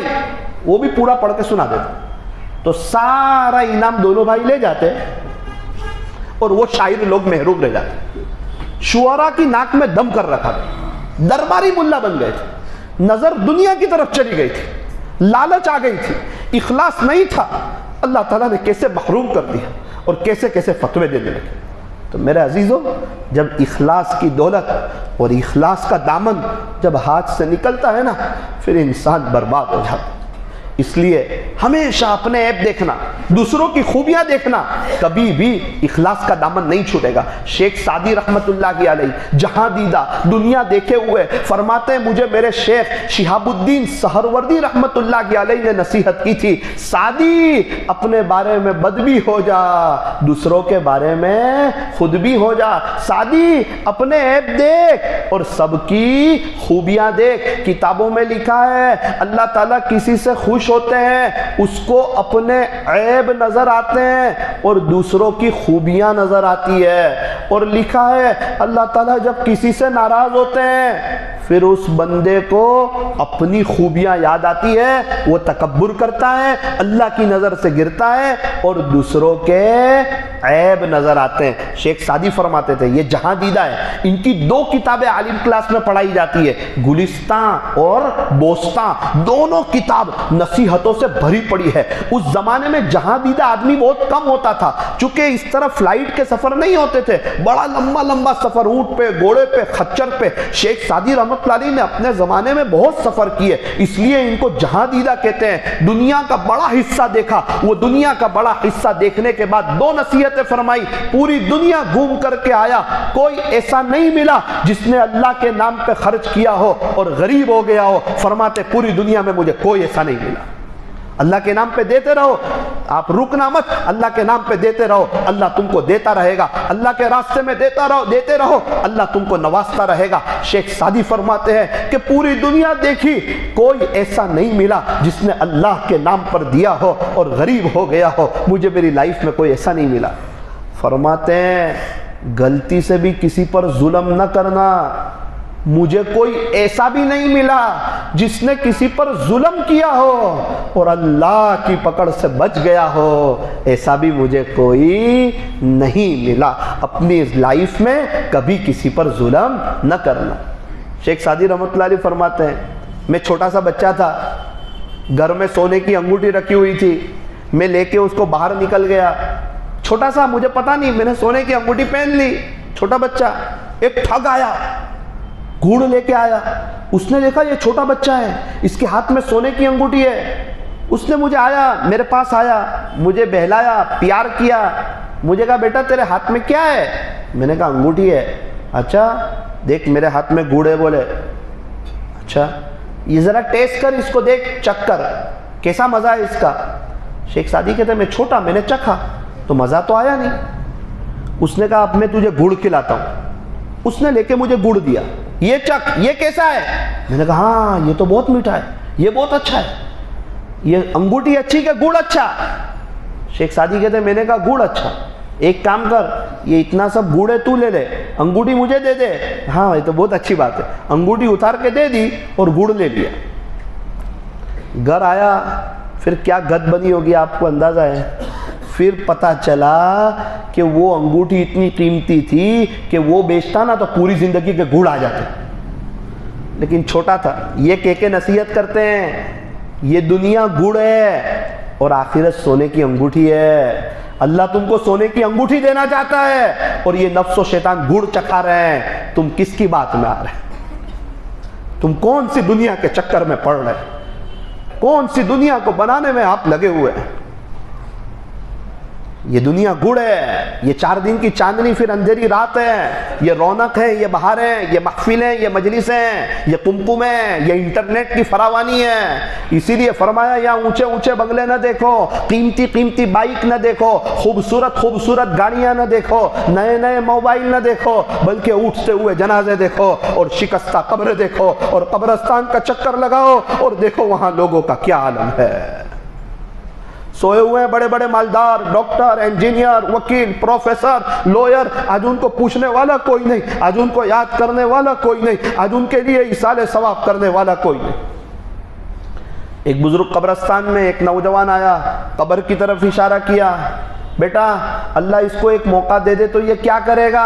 حضرت نیک ہو جائے گا، نمازی ہو جائے گا، قرآن شریف کی تلاوت کرے گا، مسجد میں پڑھا رہے گا، خوب دین کا کام کرے گا، پلک جھپکنے کے برابر بھی گناہ نہیں کرے گا اگر اللہ اس کو ایک موقع دے دے تو۔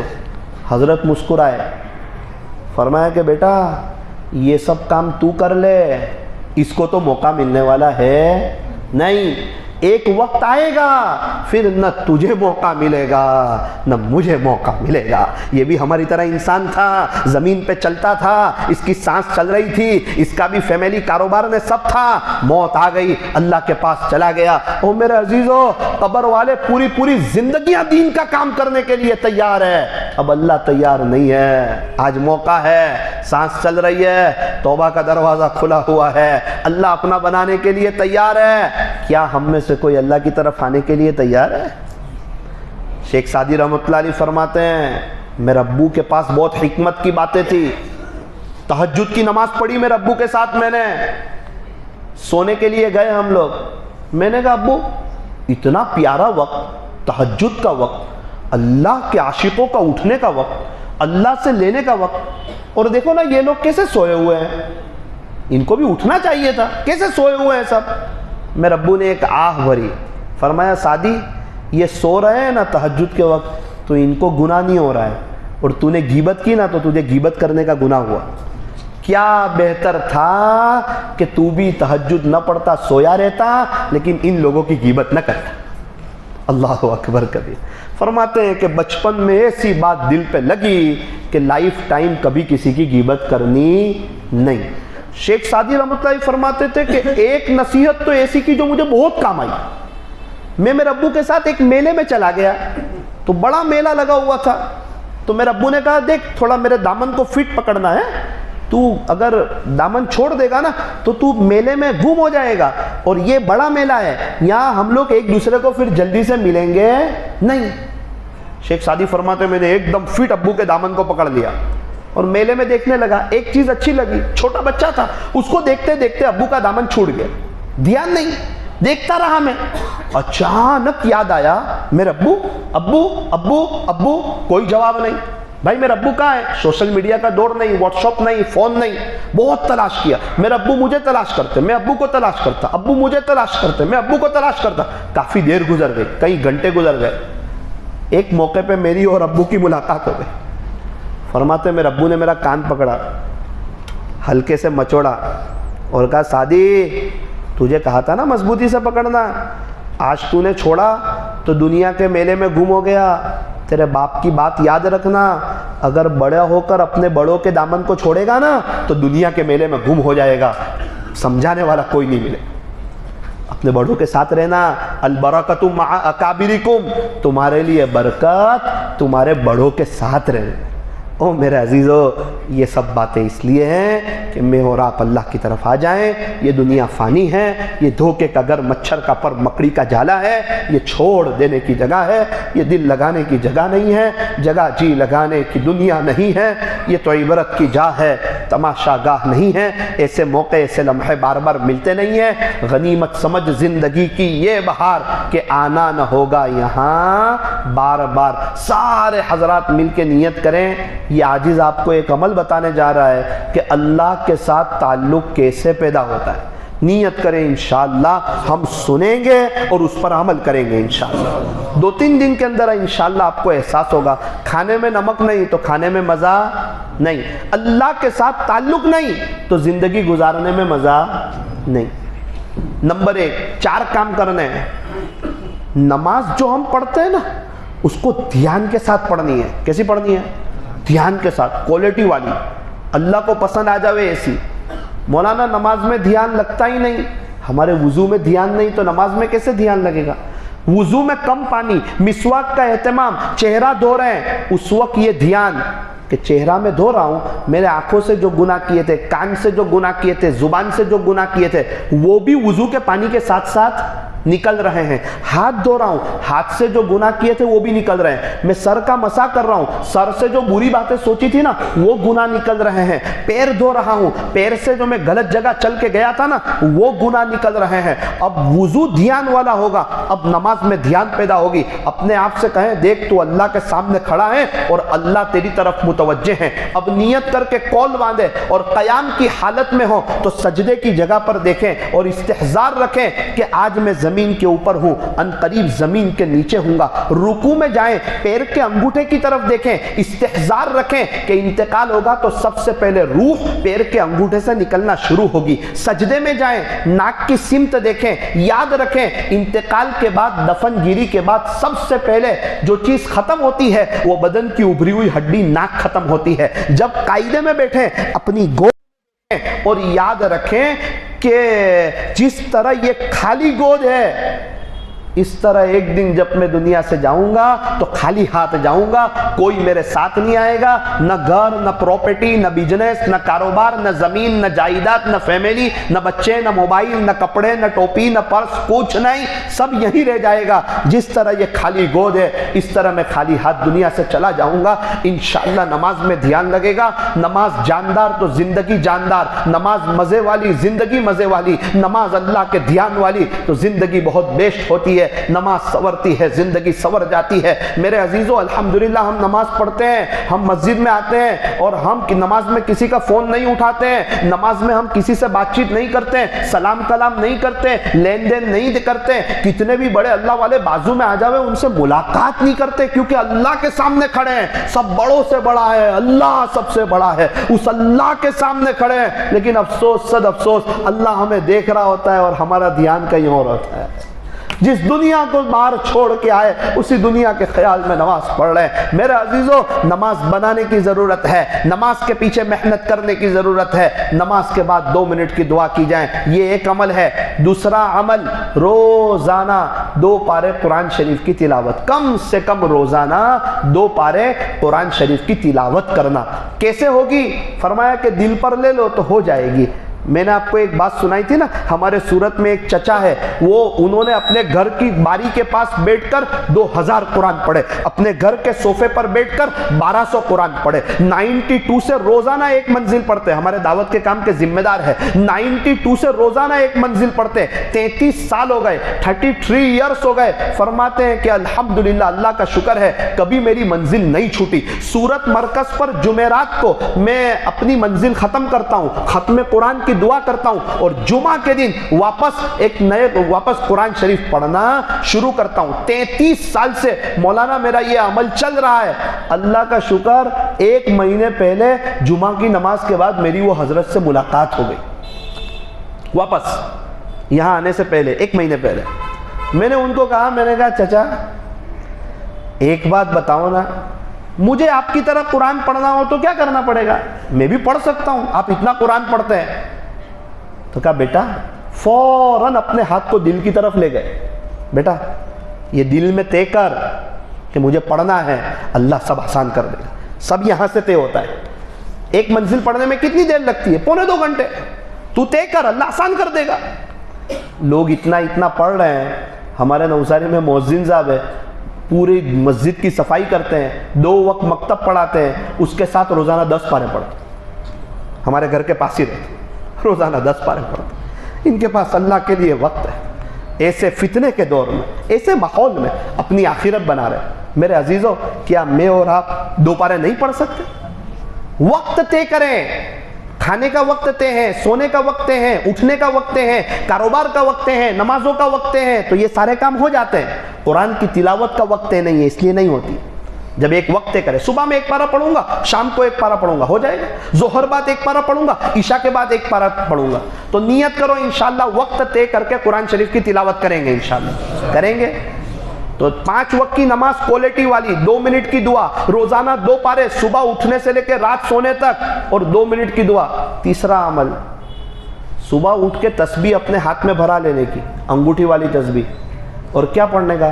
صلی اللہ علیہ وسلم، صلی اللہ علیہ وسلم، صلی اللہ علیہ وسلم۔ ہمارے صورت میں ایک تاجر ہے، بہت بڑے کاروباری آدمی ہے، جوان ہے ایک دم، ان کو دیکھ کر میرا دل بہت خوش ہوا۔ صورت میں بیان تھا تو وہ نوساری میں مجھے لینے بھی آئے، رکھنے بھی آئے۔ پورے راستے میں میرے سے کوئی بات نہیں کی۔ میں نے کہا بھائی آپ نے پورے راستے میں کوئی بات چیت نہیں کی؟ تو کہا مولانا آپ نے جتنی بات کی اس کا جواب تو میں نے دیا۔ بولے میں اپنی طرف سے کوئی بات شروع کرتا نہیں ہوں کیونکہ میں بیزی ہوں۔ میں نے کہا کیا کرتے ہیں؟ انگوٹھی والی تسبیح بتائی کہ میں درود شریف پڑھتا ہوں مولانا۔ میں کیا کروں، بیزی آدمی ہوں، کارخانے ہیں، اللہ نے نوازا بہت ہے، سب دھیان دینا پڑتا ہے۔ صبح 7 بجے نکلتا ہوں، رات کو 9 بجے آتا ہوں، تو میری آخرت کا کیا؟ میں کچھ تو کروں نا اللہ کے لیے، تو میں صبح سے درود شریف پڑھنا شروع کر دیتا ہوں۔ میں نے کہا کہ کتنے ہو جاتے ہیں؟ مولانا روزانہ رات کو 4000 ہو جاتے۔ اللہ اکبر! ایسے لوگوں کو دیکھ کے تعجب ہوا۔ ابھی کچھ دیر پہلے ایک شخص میرے پاس آئے، مجھے کہا مولانا گزشتہ سفر میں آپ آئے تھے نا بیجاپور میں؟ میں نے کہا ہاں۔ اس وقت سے میں نے درود شریف پڑھنا شروع کیا تھا۔ میں نے کہا بہت اچھا ماشاءاللہ، کتنے پڑھ لیے؟ کہتے آپ کو 3 مہینے ہوئے، الحمدللہ میں نے اس وقت سے ابھی تک 5 لاکھ پڑھ لیے۔ کیسے لوگ دل پہ لے لیتے ہیں اور آخرت کی تیاری کر لیتے ہیں۔ کبھی کبھار ایسا ہوتا ہے کہ مجمع میں کوئی ایسا شخص عمل والا ہوتا ہے جو ہم سے آگے نکل جاتا ہے، ہم تصور نہیں کر سکتے۔ تھوڑا دل پہ لے لے کہ صبح اٹھ کے مجھے درود شریف پڑھنے ہیں اور رات تک پڑھنے ہیں، اور انشاءاللہ دعا کر کے سوؤں گا، سوئیں گے انشاءاللہ۔ آخری بات، بہت بہترین عمل، زبردست عمل، آخرت کی تیاری کرانے والا عمل، اللہ کے عاشقوں میں شامل ہونے والا عمل۔ رات کے آخری پہر میں ہے نا، اللہ پہلے آسمان پہ آتا ہے۔ کون؟ اللہ پہلے آسمان پہ آتا ہے۔ ایک فرشتے سے اعلان کرواتا ہے کوئی سوال کرنے والا؟ بھائی کسی کا کوئی سوال ہے؟ کوئی پاسپورٹ نہیں بن رہا ہو، ویزا نہیں لگ رہا ہو، عمرے میں جانا ہو، بڑا گھر چاہیے، خود کا بزنس چاہیے، کوئی اثرات، تکلیف، بلا مصیبت ہو، جادو ہو گیا ہو یا کوئی تکلیف ہو گئی ہو، ایسا کوئی ہے؟ رشتہ نہیں ہو رہا ہو، بھائی ایسی کسی کو کوئی تکلیف ہے؟ کسی کے بچے کو جاب نہیں مل رہی ہو، اولاد نہ ہو رہی ہو، حل من سائلین، کسی کا کوئی سوال ہے؟ اللہ پورا کرنے کے لیے آ گئے پہلے آسمان پہ، ہے بھائی کوئی؟ سارے اللہ والے اڑ جاتے، اللہ ہمارے سوال ہے، اللہ ان کو بہارے دے دیتا ہے، سب اللہ والے بہاروں والے، اور ہم لوگ میٹھی نیند سوئے رہتے، صبح اٹھ کے روتے رہتے، ہمارے کام ہی نہیں ہوتے جی، ہمارے مسئلے ہی حل نہیں ہوتے، اور ہمارے تو بہتری نہیں ہوتی۔ او میرے عزیزو، میں آپ کو یہ نہیں کہتا آپ 1-2 گھنٹہ دے دو، میں آپ سے درخواست کرتا ہوں صرف 10 منٹ کی، صرف 10 منٹ کا کہتا ہوں۔ 4 بجے کا الارم رکھو اور اٹھو، وضو کرو، 2-4 رکعت پڑھو، 2 منٹ ہاتھ اٹھاؤ، 4:10 کو آپ واپس سو جاؤ۔ اپنی طلب بتاؤ، اللہ مجھے بھی طلب ہے، میں آپ کے عاشقوں میں شامل ہونا چاہتا ہوں، مجھے بھی قبر کی میٹھی نیند کی فکر ہے۔ ابھی آپ کو ایسا لگتا ہوگا نیند ٹوٹے گی نا، مزہ نہیں آئے گی، ایک ساتھ نیند لوگے نا مزہ نہیں آئے گی، ایک نیند کٹ کر کے خدا کے سامنے پیشانی جھکا کے دوبارہ سو گے نا، اس میں جو لذت آئے گی آپ تصور بھی نہیں کر سکتے۔ اور تہجد کے وقت میں جب انسان اکیلے میں بیٹھ کے اللہ سے باتیں کرتا ہے، اس وقت اس کو لگتا ہے یار اللہ صرف میرا ہے، اللہ صرف میرا ہے، اب پھر کوئی مسئلہ نہیں ہے، سب سے بڑی سپر پاور طاقت اللہ ہے۔ اس لیے فرمایا داعی کے لیے تہجد لازم ملزوم ہے۔ اللہ کے راستے میں ہمیں جانا ہے نا، قربانیاں دینی ہے نا، امت کا حال بحال ہے نا، گوشت، ملاقات، مہینے میں 3 دن، سالانہ چلہ، بار بار 4 مہینے، اندرون بیرون۔ مولانا یہ قربانی دے رہا ہے، وہ قربانی دے رہا ہے، وہ اپنی قبر میں جائے گا، ہماری قبر میں نہیں آئے گا۔ میں قربانی دوں گا، میں نبی والی فکر کو لے کے چلوں گا، میں ایک ایک کے پاس جاؤں گا، میں گشتوں میں جاؤں گا، میں ملاقاتوں میں جاؤں گا، میں اللہ کے بچھڑے ہوئے بندوں کو میں اللہ سے جوڑوں گا۔ ایک بزرگ کے پاس ایک آدمی آیا، حضرت جی یہ دعوت کا کام فرض ہے، واجب ہے، سنت ہے کہ نفل ہے؟ حضرت نے فرمایا کہ بیٹا، کہا جی اگر تیرا بیٹا دریا میں ڈوب رہا ہو، اس کو بچانا فرض ہے، واجب ہے، سنت ہے کہ نفل ہے؟ اس نے کہا حضرت ابھی تو میں اس کی طرف پڑھوں گا نہیں، پہلے کود کے اس کو بچاؤں گا۔ حضرت نے فرمایا امت جہنم کی طرف جا رہی ہے، ابھی تو یہ پوچھ رہا ہے فرض ہے، واجب ہے، سنت ہے کہ نفل ہے؟ امت کا حال بے حال ہے، امت ایک دم کنارے کھڑی ہے، ان کو سمجھانے والا کوئی نہیں، ان کے لیے رونے والا کوئی نہیں، ان کے لیے تڑپنے والا کوئی نہیں۔ بستی میں کچھ دیوانے تو ایسے ہو جو ان کے پاس صرف اللہ کے لیے جا رہے ہو اور رات کو تہجد میں اٹھ کے رو رہے ہو۔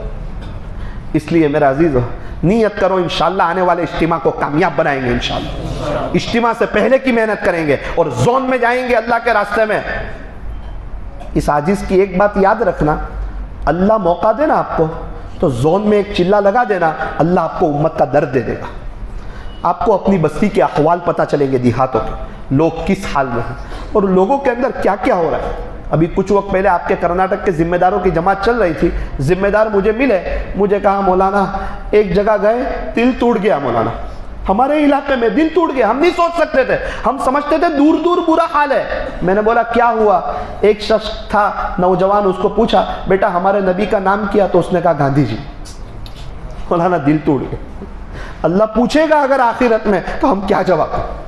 ہمارے علاقے کا اللہ کے نبی صلی اللہ علیہ وسلم کا زیادہ تر وقت زون میں لگایا، ایک ایک کے پاس جا رہے ہیں، ابو جہل کے پاس جا رہے ہیں، ابو لہب کے پاس جا رہے ہیں، عتبہ کے پاس جا رہے ہیں، شیبہ کے پاس جا رہے ہیں، مکہ کی گلیوں میں گشت ہو رہا ہے اور اللہ حبشہ والوں کو ہدایت دے رہا ہے۔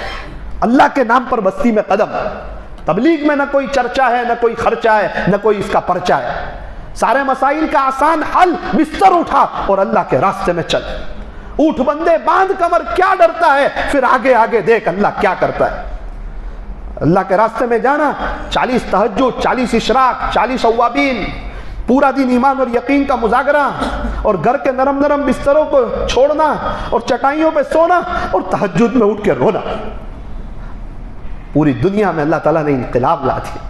اسی لیے میرا عزیزو اس مبارک محنت کو اپنے سینے سے لگاؤ اور طلب کے ساتھ اللہ کے راستے کی محنت کرو، نیت کرو، انشاءاللہ چاروں عمل کریں گے۔ ذرا آپ مجھے گنا دو چاروں عمل۔ سب سے پہلا عمل، نماز کیسی پڑھیں گے؟ کوالٹی والی۔ وضو کیسا کریں گے؟ دھیان والا، چہرہ دھوئے تو، ہاتھ دھوئے تو، مسا کرے تو، پیر دھوئے تو، دھیان، گناہ نکل رہے ہیں۔ نماز کے لیے کھڑے ہو تو اللہ کے سامنے کھڑا ہوں، اور ہو سکتا ہے یہ میری زندگی کی آخری نماز ہو۔ نماز کے بعد 2 منٹ کی دعا، 2 پارے قرآن شریف، 2 منٹ کی دعا، صبح سے لے کے رات تک صلی اللہ علیہ وسلم 2 منٹ کی دعا، اور رات کو 10-15 منٹ اللہ کو دینا۔ میں امید کرتا ہوں انشاءاللہ یہ چھوٹے چھوٹے چند اعمال ہے، یعنی مختصر سے چند اعمال ہے، انشاءاللہ ہم اس پر عمل کریں گے انشاءاللہ۔ اللہ ہمارے بیٹھنے جمع ہونے کو اللہ قبول فرمائے۔ تھوڑی دیر کے لیے ہم لوگ سب اپنی گردن کو جھکا دیں، اپنی آنکھوں کو بند کر لیں۔ ایک بات یاد رکھنا، ذکر کی مجلس کے بعد دعا قبول ہوتی ہے۔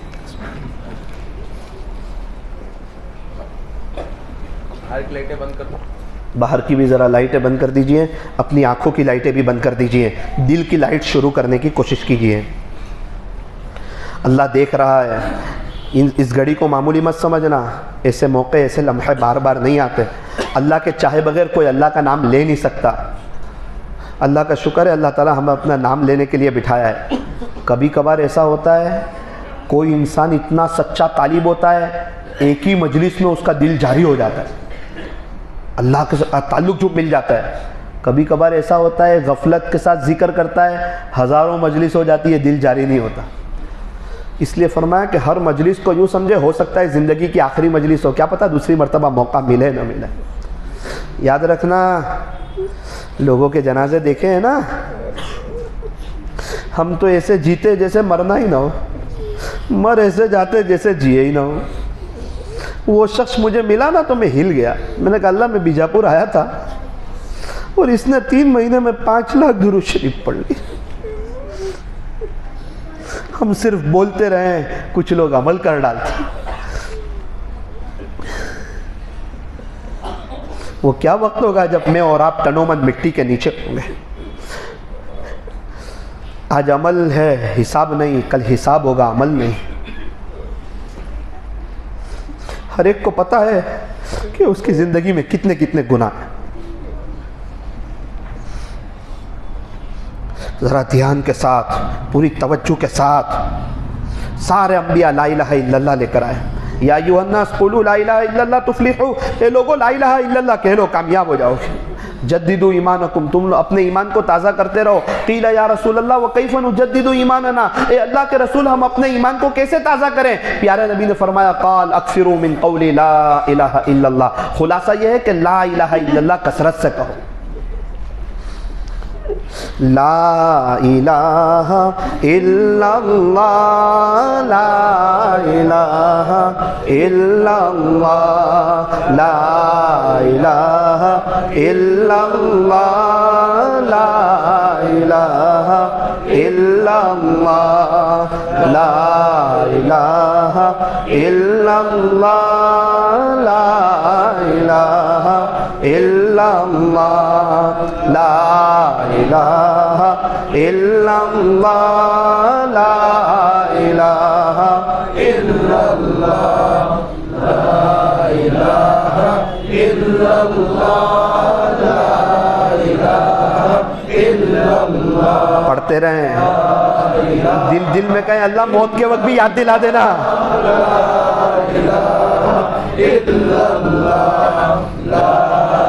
معبود کون ہے, مسجود کون ہے, ہمیں پیدا کس نے کیا, عبادت کس کی جائے گی, کام بنانے والا کون ہے, بگڑی بنانے والا کون ہے, کس سے ہوتا ہے. دھیان ہٹائے گا شیطان. تھوڑی اپنی طلب اللہ کو بتا دینا, آزو بازو والے کو نہ دیکھنا, کوئی ہماری قبر میں آنے والا نہیں ہے. لا الہ الا اللہ لا الہ الا اللہ لا الہ الا اللہ لا الہ الا اللہ لا الہ الا اللہ محمد الرسول اللہ صلی اللہ علیہ وسلم. میرے عزیزو, آئس کریم کا مزہ چکھانا, پھل فروٹ کا مزہ چکھانا, کھانے کا مزہ چکھانا, رائس کا مزہ چکھانا, گوشت کا مزہ چکھانا, ڈرائی فروٹ کا مزہ چکھانا, جوس کا مزہ چکھانا, کیٹبری کا مزہ چکھانا, پان کا مزہ چکھانا, چائے کا مزہ چکھانا, اللہ کا مزہ کب چکھو. یہ سب چیزوں میں اتنا مزہ ہے تو اس کے بنانے والے کی ذات میں کتنا.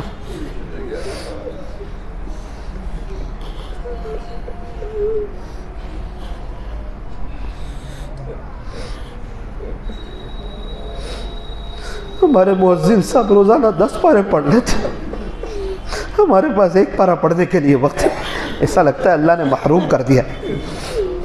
اللہ ناراض ہوتے, روٹی بوٹی زمین مکان جائیداد نہیں چھینتے, سجدے کی توفیق چھین لیتے, قرآن کی تلاوت کی توفیق چھین لیتے. فجر کی نمازیں جانے لگتی ہے. ابھی ہم اللہ کو یاد کریں گے, اللہ کا ذکر کریں.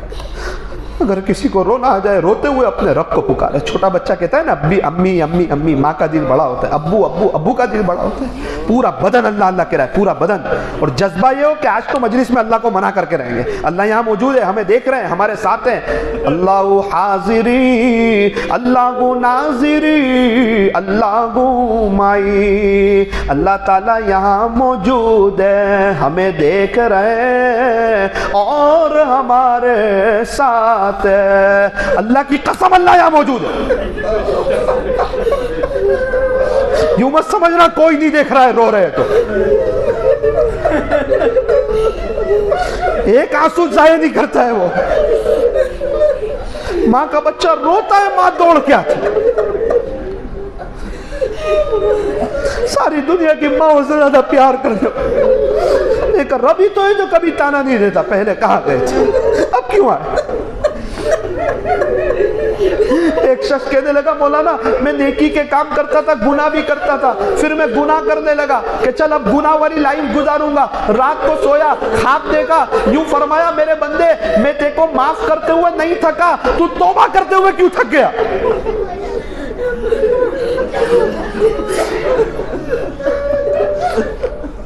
پورا بدن کہہ رہا ہے اللہ اللہ اللہ اللہ اللہ اللہ اللہ اللہ اللہ اللہ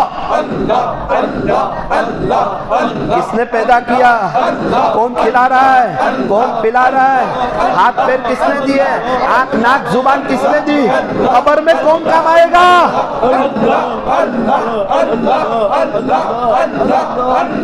جوانی گزرتی جا رہی ہے، ابھی تک اللہ نہ ملا۔ اللہ اللہ اللہ اللہ اللہ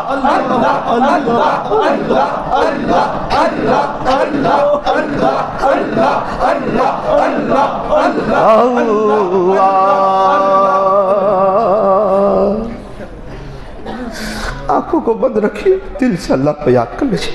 اللہ کی رحمت آ رہی ہے، ڈائریکٹ دل میں آ رہی ہے، اور دل اللہ اللہ کہہ رہا ہے، اللہ اللہ، زبان سے نہیں، دل سے۔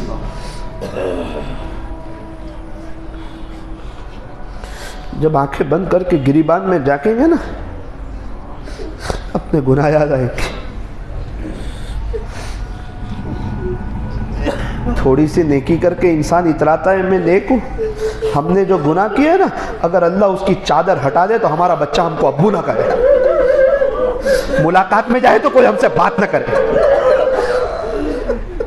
اسی لیے اللہ والے کہتے ہیں اپنے گناہوں کو یاد رکھ، یہ جو تیری عزت ہے یہ خدا کی ستاری کی چادر کی وجہ سے۔ بچہ جب تک چھوٹا ہوتا ہے ماں باپ کی گود میں ہوتا ہے، جیسے ہی بڑا ہوتا ہے گود سے اترتا ہے۔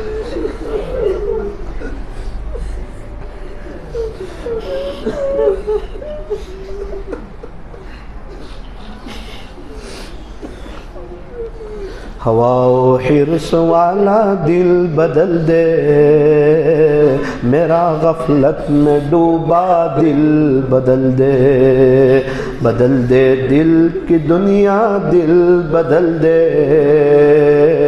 خدایا فضل فرما دل بدل دے، سنوں میں نام تیرا دھڑکنوں میں، مزہ جائے مولا دل بدل دے، گنہگاری میں کب تک عمر کاٹوں، گنہگاری میں کب تک عمر کاٹوں، بدل دے میرا رستہ دل بدل دے، کروں قربان اپنی ساری خوشیاں، تو اپنا غم عطا کر دل بدل دے، تیرا ہو جاؤں اتنی آرزو ہے، بس اتنی ہے تمنا دل بدل دے، پڑا ہوں تیرے در پر دل شکستہ، رہوں کیوں دل شکستہ دل بدل دے، میری فریاد سن لے میرے مولا، بنا لے اپنا بندہ دل بدل دے، میرا ظاہر سور جائے الہی، میرے باطن کی ظلمت دور کر دے، دل مغموم کو مسرور کر دے، دل بے نور کو پر نور کر دے، مائے وحدت پلا مخمور کر دے۔ اللہ شرابی شراب کے نشے میں مست ہوتا ہے، ہمیں آپ کے نام میں مشق کر دے، آپ کی یاد میں مشق کر دے، مائے وحدت پلا مخمور کر دے، محبت کے نشے میں چور کر دے، نہ دل مائل ہو میرا ان کی جانب، جنہیں تیری عطا مغرور کر دے، ہٹا لوں آنکھ اپنی ماں سوا سے، جیوں میں تیری خاطر دل بدل دے۔ بہت سی چیزوں کے لیے جیا، کاروبار کے لیے، بزنس کے لیے، گاڑیوں کے لیے، یہ مل جائے وہ مل جائے یہ مل جائے، ہٹا لوں آنکھ اپنی ماں سوا سے، جیوں میں تیری خاطر دل بدل دے، بدل دے دل کی دنیا دل بدل دے، خدایا فضل فرما دل بدل دے، سنوں میں نام تیرا دھڑکنوں میں، اللہ ہم زبان سے آپ کو یاد نہیں کرتے، دھڑکنوں میں پتہ نہیں کب آپ کا نام سنیں۔ سنوں میں نام تیرا دھڑکنوں میں، مزہ جائے مولا دل بدل دے۔ گنہگاری میں کب تک عمر کاٹوں، گنہگاری میں کب تک عمر کاٹوں، بدل دے۔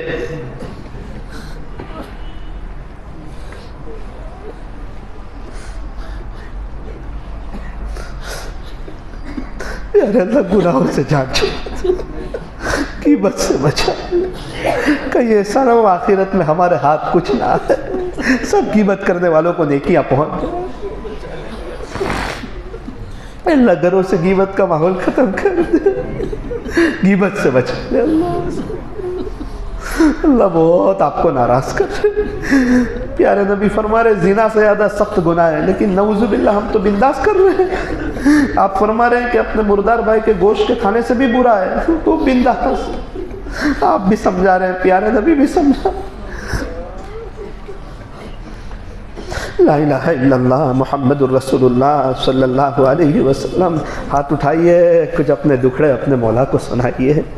الحمدللہ رب العالمین صلی اللہ علیہ وسلم۔ لا الہ الا انت سبحانک انا کنا من الظالمین۔ پیارے اللہ رحیم مولا کریم آقا، اللہ جی ہم بہت بڑے گنہگار ہیں، میرے رب بہت بڑے، اللہ بہت بڑے پاپی ہے، بہت بڑے مجرم ہے، آپ کو بہت ناراض کیا اللہ، اور اللہ اختراری مجرم ہے، ہم نے بہت غلط کیا ہے، سر کے بالوں سے پیر کے ناخن تک گناہوں میں ڈوبے ہوئے ہیں، گناہوں میں جکڑے ہوئے ہیں۔ بدن کا وہ کون سا حصہ ہے جس نے گناہ نہیں کیا، اور دن رات کی وہ کون سی گھڑی ہے جس میں ہم نے گناہ نہیں کیا۔ اللہ آپ دیکھ رہے ہیں ہم بنداس گناہ کر رہے ہیں، ہم بہت بڑے گنہگار ہیں، اقراری مجرم ہیں، لیکن یہ بھی پتا ہے آپ کی رحمت ہمارے گناہوں سے زیادہ ہے۔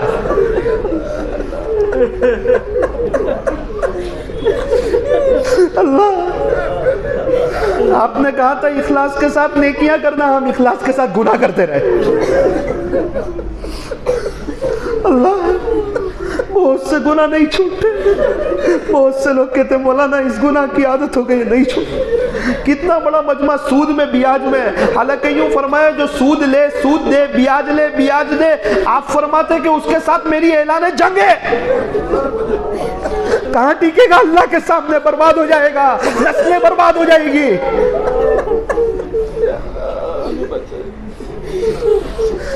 کتنے لوگ مشتزری میں ہیں۔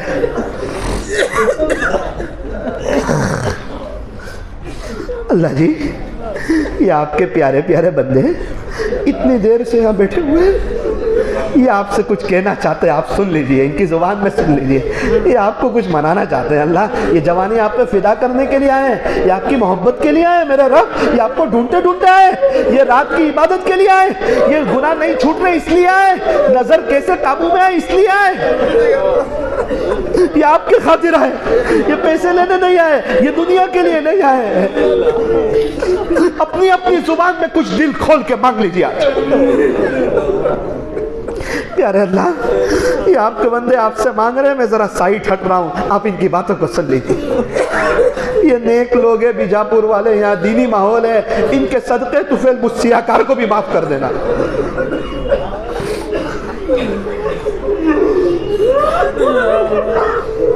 کسی کے ماں باپ چلے گئے ہو وہ تو تھوڑا رو لینا، وہ آپ کے خاطر بہت روئے۔ 9 مہینے کس نے پیٹ میں رکھا تھا، 2.5 سال کس نے گودوں میں رکھا، دودھ کس نے پلایا، وہ باپ جو رات دن تڑپتا تھا۔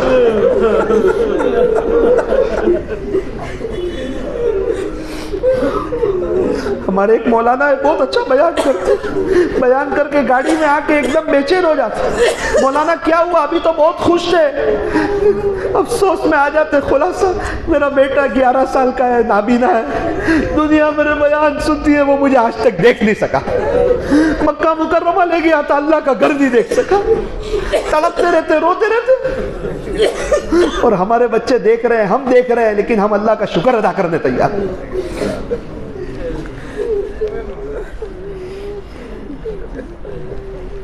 پیارے اللہ معاف کر دیجئے نا اللہ، اللہ سارے گناہوں کو نیکیوں سے بدل دیجئے اللہ، تقویٰ دے دیجئے، تقویٰ دے دیجئے، آپ کا ڈر دے دیجئے، ہمت سے گناہوں سے بچا لیجئے اللہ، آج کی مجلس کو مجلس توبہ بنا دیجئے اللہ، اللہ نمازیں کوالٹی والی پڑھنے کی توفیق دے دے، 2 پارے قرآن پڑھنے کی توفیق دے دے، صبح سے رات تک درود شریف پڑھنے کی توفیق دے دے، رات کو 2-4 رکعت پڑھنے کی توفیق دے دے۔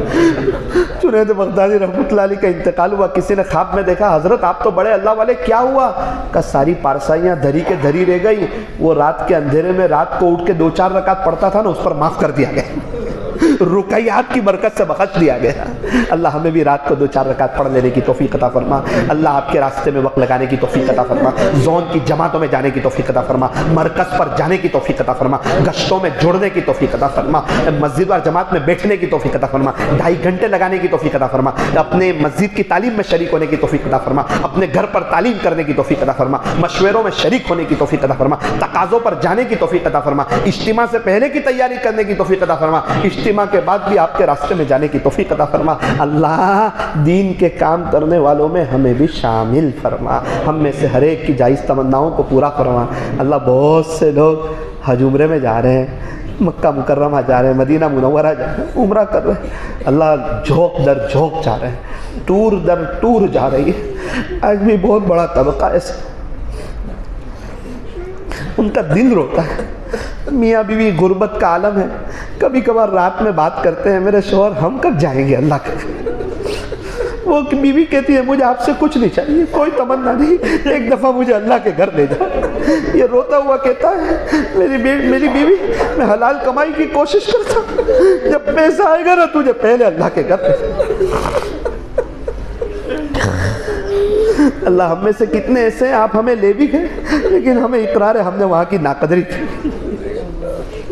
اللہ معاف کر دی۔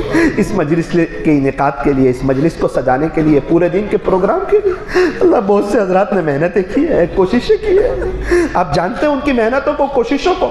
اللہ اس محنت اور کوشش کی برکت سے سب سے پہلے ان کو اپنی محبت دے دے اور ان کی نسلوں میں اپنے آپ کے اولیاء پیدا فرما۔ اللہ جوانی اور رات کا آخری پہر آپ پر فدا کرنے کی اور فجر کی نماز مسجد میں جا کے پڑھنے کی توفیق عطا فرما۔ کہنے سننے میں کچھ کمی زیادتی غلطی ہو گئی اپنے فضل سے معاف فرما۔ اس مجلس کے فیض کو تا قیامت خوب عام و تام فرما۔ صلی اللہ تعالی علی خیر خلقہ محمد و آلہ و اصحابہ اجمعین برحمتک یا ارحم الراحمین۔ السلام علیکم۔